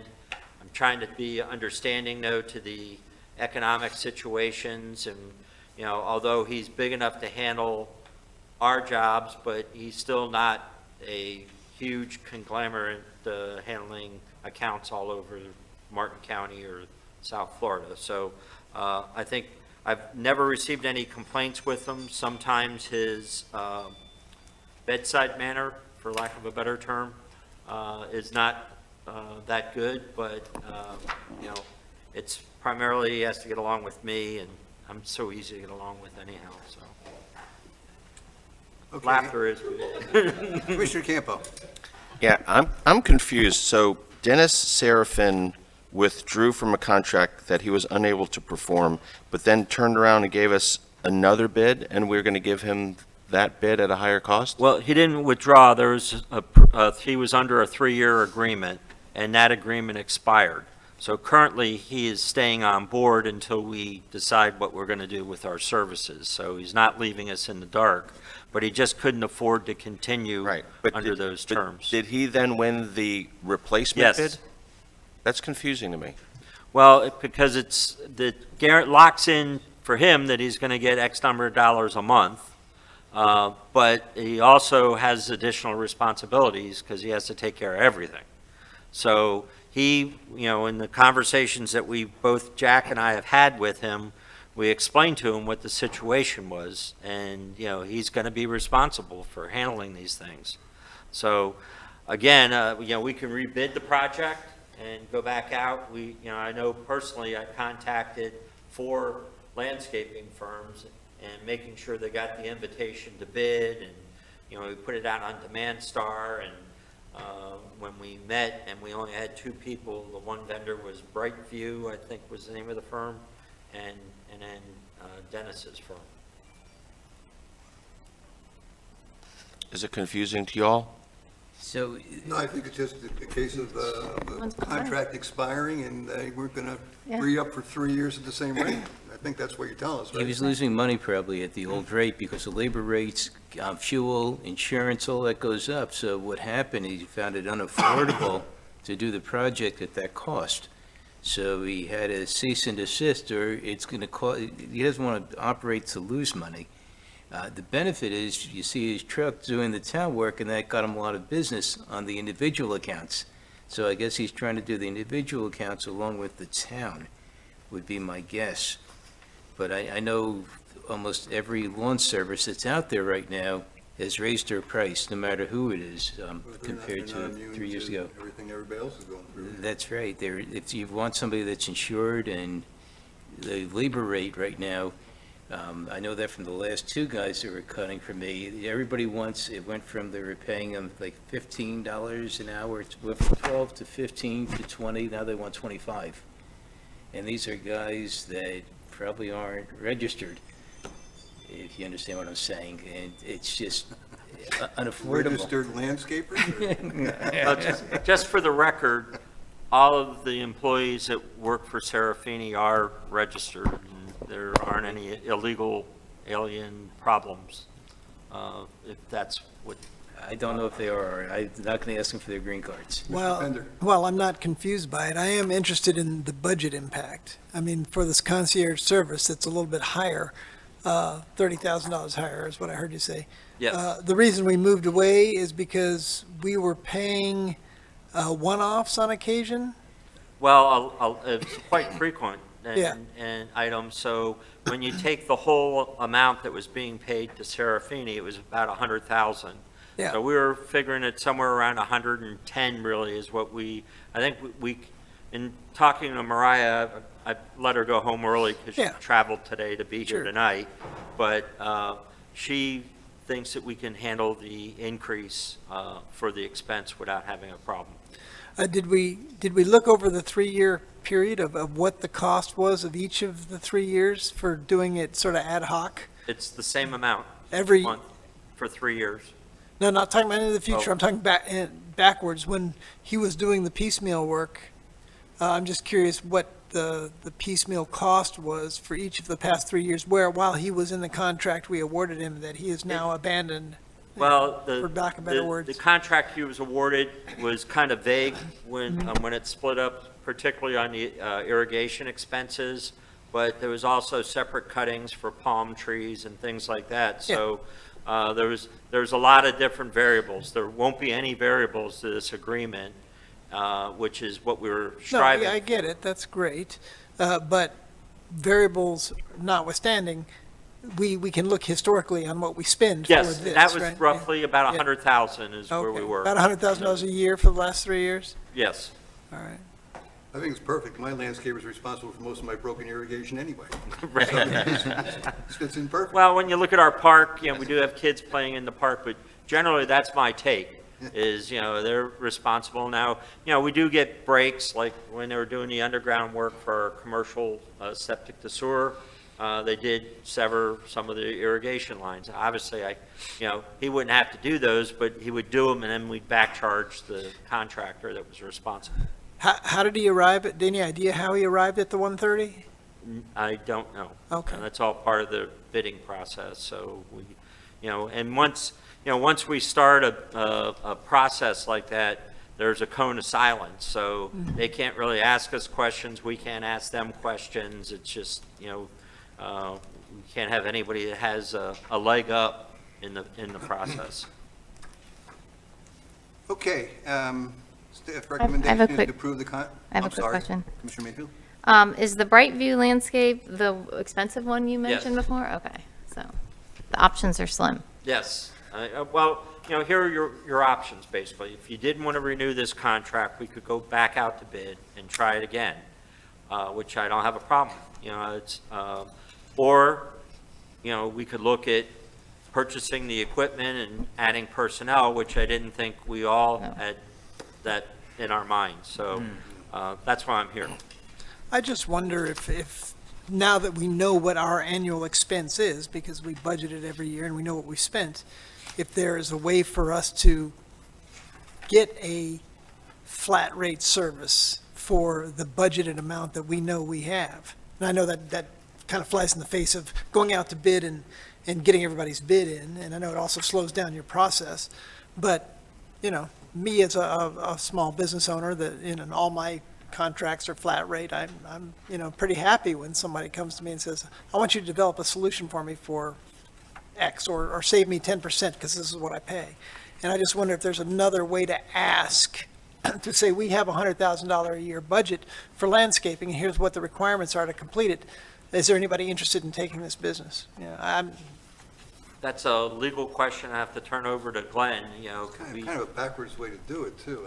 No offense. No, I'm not taking offense by it. I'm saying I'm trying to find a way to work within our budget, and I'm saying that that's how I actually work as a business person. What happens if nobody says they can do it for that? I don't know. That's my point is, can you ask, right? I mean, that's apparently the situation we have, right?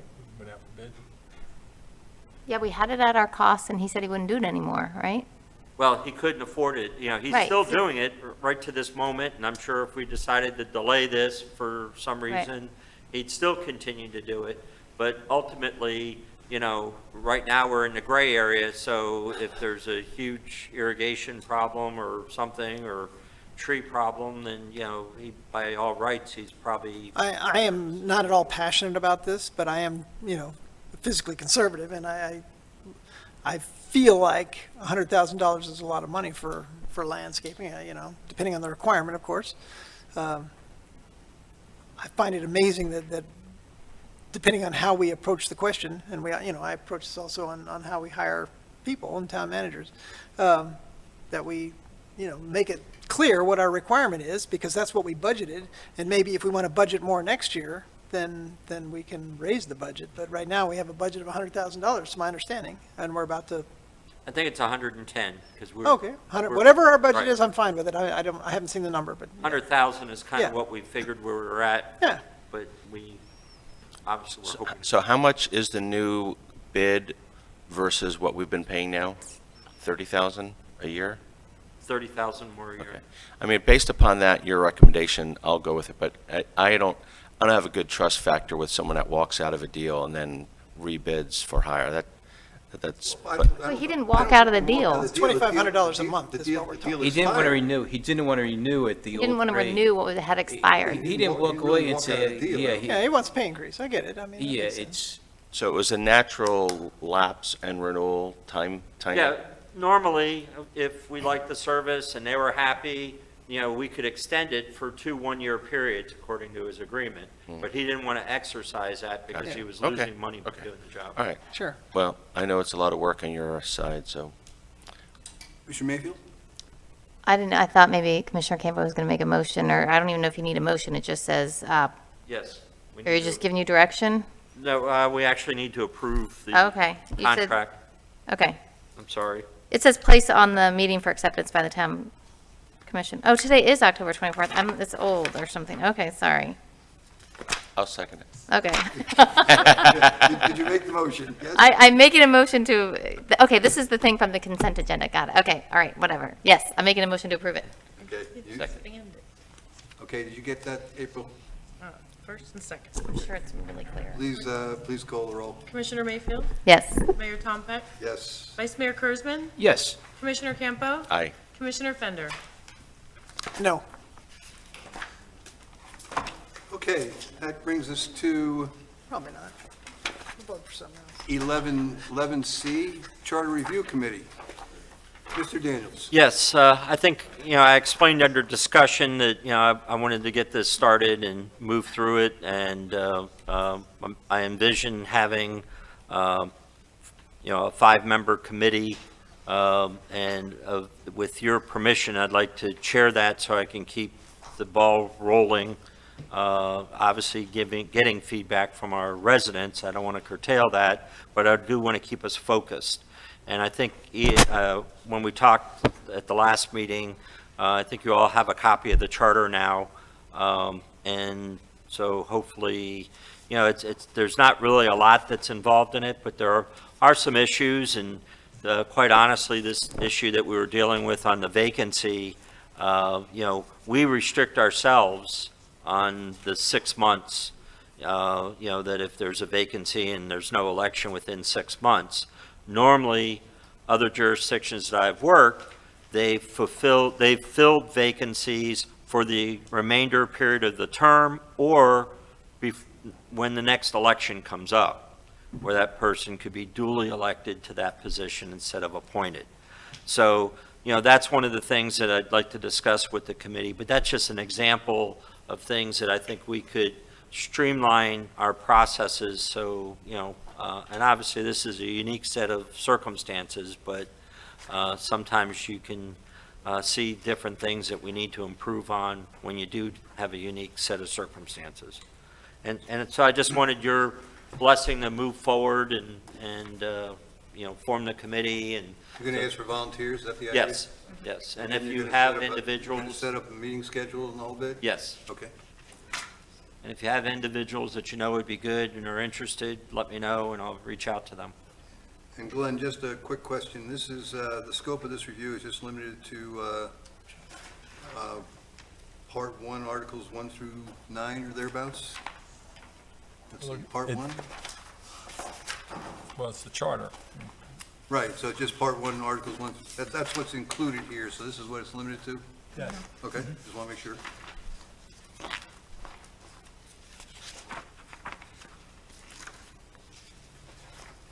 And Bob, I was wondering if you get 20 people that want to be on this committee, what are you going to do?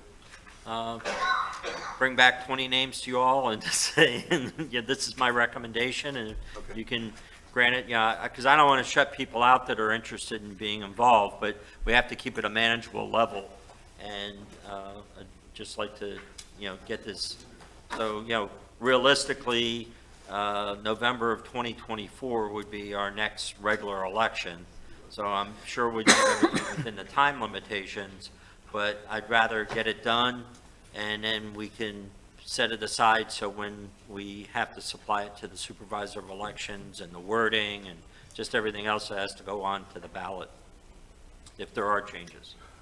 Glenn, is it a simple majority for an election to change a charter, or is it, in some cases, I've seen where it's 60% or? Oh, yeah, this is simple majority. So the process would be the committee would make recommendations, they'd come back to you, and you decide which ones, if any, you accept. Ultimately, it's the commission that says, well, I like this, I don't like this, or let's tweak this one. Right, but in general election, it's just a majority. Just a majority. And then you put it on the ballot, and you draft the ballot question, they would draft a different question. Let's make, they'd have 5 changes they want to make to the charter. So you'd have, shall the town charter at section so-and-so be changed to, whatever the change is. Okay. All right, I think it should be some interesting conversations, I would think. Commissioner Fender. Just a clarification on that. So when the election happens, will it be multiple questions about sections that will be updated, or is it bundled?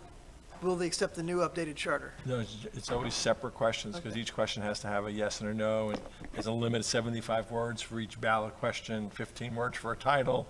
Then And what then- about the 400-word explanation? You can have as long an explanation as you want.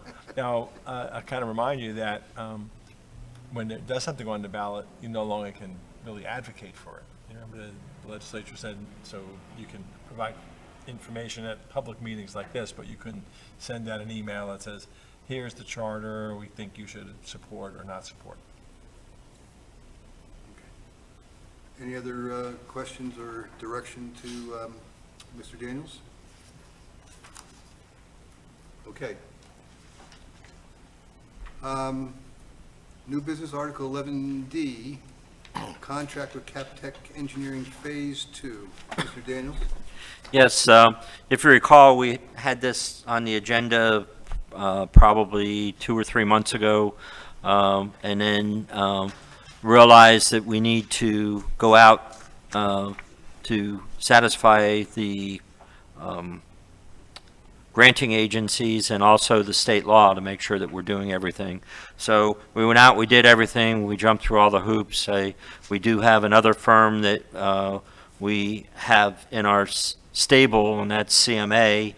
I haven't met with them to do a site visit down there, but I plan on doing that sometime in the future.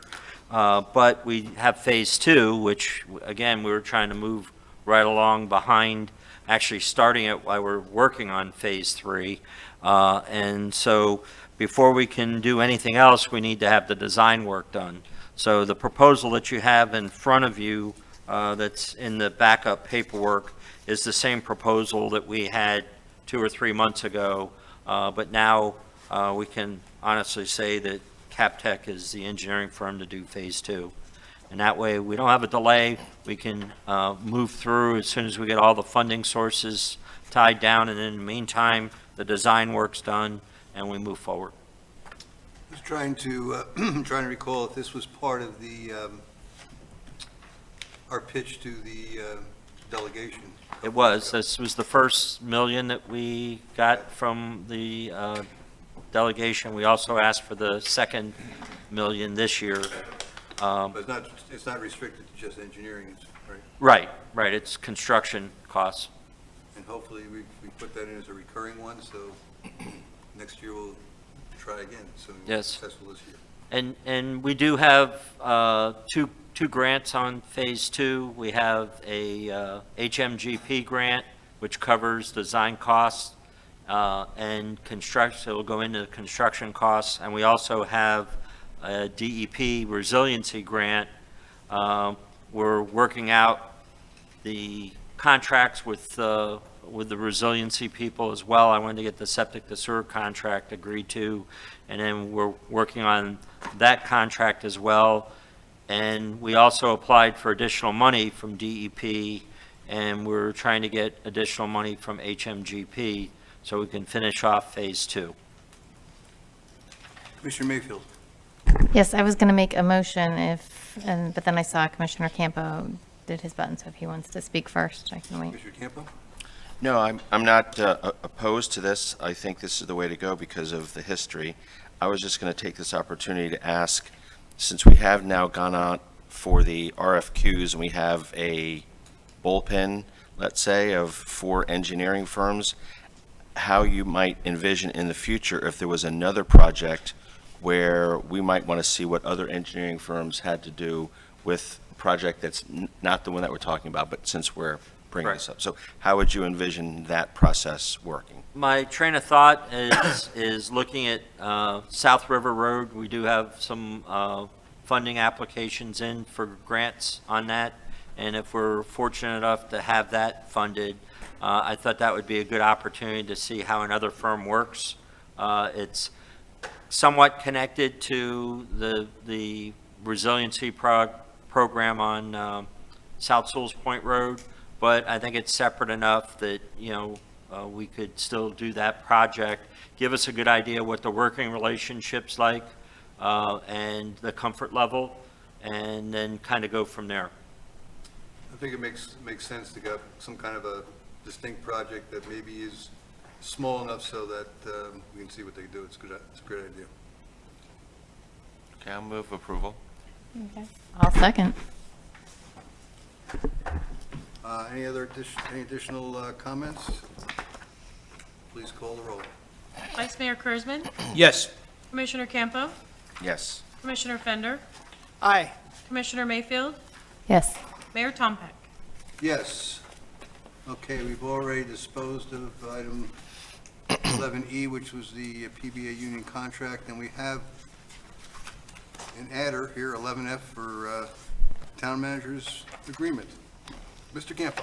Yeah, so I would just like to have like a direction to have the manager and the town attorney speak about possible extension of the town manager's contract. I think he's probably 15 months into a 36-month contract. And I think for the sake of continuity, it would be a good legacy to leave behind for the community because of these large projects that we've got working on. We've got an election in a year from now, which would be involving 3 commissioners. And, one commissioner is taking a early leave. But it is with full pension, 100% of my salary for the rest of my life, which is awesome. That's why I extended it so I was fully vested. Healthcare too. So I just thought it might be an opportunity for, the town manager has heard from us about the annual review and the performance reviews. Maybe we need to hear from him. You know, maybe we need to know, moving forward, is this a relationship that we're going to have continuity so that when we start digging up the road and putting in pipes and have all these balls in the air, will we have some continuity of service? What would it take? What would he want? And for him to relay that to the town attorney, and he might come back and say, well, I might want to do another year, or I might want to do 2 years, and if I did, I wanted to do it according to these terms. And we also had one kind of snaggle with one of the terms that maybe you could straighten out at the same time. But I just thought with the possibility, I know it's not probable, possibility we could have a majority change in the town commission in a year, that it would be good to kind of at least see if there's a chance to have a renewed contract and what terms the town manager would want to do that now, so that we don't have to have, in the midst of everything else, an election and the projects, to have a town manager contract. Maybe it will work, maybe it won't, but I thought, you know, it might be a good opportunity for you guys to talk and come up with something. So that would be my recommendation, would be to direct the manager and the attorney to have a conversation about what that might look like, and then to bring it back. And maybe it's something that we want to take action now. Maybe we want to wait, you know, another 20 months. So I'm open to conversation. Just thought I'd throw it out there. Well, I thought, you know, I know this wasn't a popular thought at the time, but it's not unusual for a town manager or county executive to not have an end date on their contract. It's not unusual. A lot of, mine was that way, and I know the town manager of Fort Pierce doesn't have an end date on his contract. So you might want to, I'm not suggesting that again, but you might want to think about it when we talk about those things. Commissioner Mayfield? Yeah, I think that's an interesting, good thought. I like the forward thinking, because you're correct, there's a lot happening, and these projects have been on hold for a while, so it's been quiet, but it'll get all back in gear. So I think that's a good idea, and I would be curious to see what the town manager envisions, and so I'm open to it. Vice Mayor Kurzman? Yeah, I definitely agree. Stability is going to be important, especially with an uncertain future. And if I know part of the certain future could start with the town manager being with us another 3 years, I think that's great. I mean, I just hope the rest of the commissions could be stable for another 4 years after this election. That'd be nice. But, you know, I think we need stability, and you need people that know how to find the way around the room, and you got to understand where everything that's going on. If somebody comes in brand new, I know when I first came in here, I thought I knew it all. I far from knew anything. And until like you look underneath the hood of a car, you don't know what you have. And that's what happened. When I finally looked underneath the hood of the car, it took me a good couple of years, and I was like, this isn't easy. There's a lot that has to be done, and you need people that know what they're doing. You can't have new people come in, because you have to re-explain everything, and it takes a long time to finally understand what to look for. And I think the leadership starts at the top, and that's with our town manager. And I want to keep the stability, whatever it's going to take. I want to show a commitment, so he'll commit to us, and it's a two-way street. Okay, great. So I guess, Bob, you'll talk with Glenn and let us know when you want to discuss it in a meeting.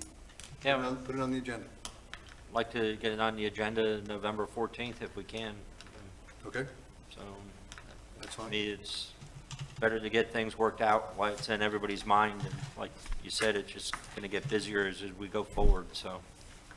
All right, that brings us to staff closing comments.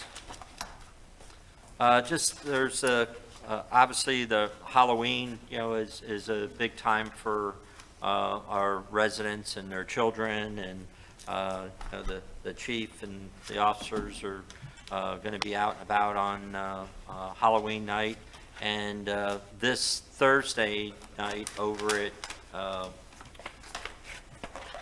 Premier Realty is the trunk or treat. And they haven't done this before. We had it as a tradition at one of the churches in Madeira Beach when I was there.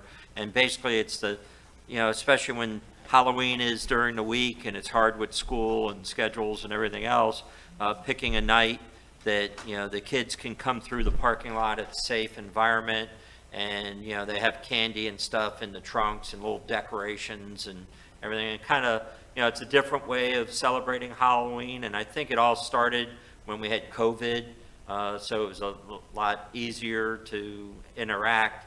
And the chief and another member of our staff is going to be representing the town at Premier Realty, and if I can shake free out of something, I'll be joining her over. I think it starts at 5:30. I think it's 5:30 to 7. 5:30 to 7. So just so you all are aware, I think we have the flyers still in Town Hall and back here, so. It's tomorrow night? Thursday night.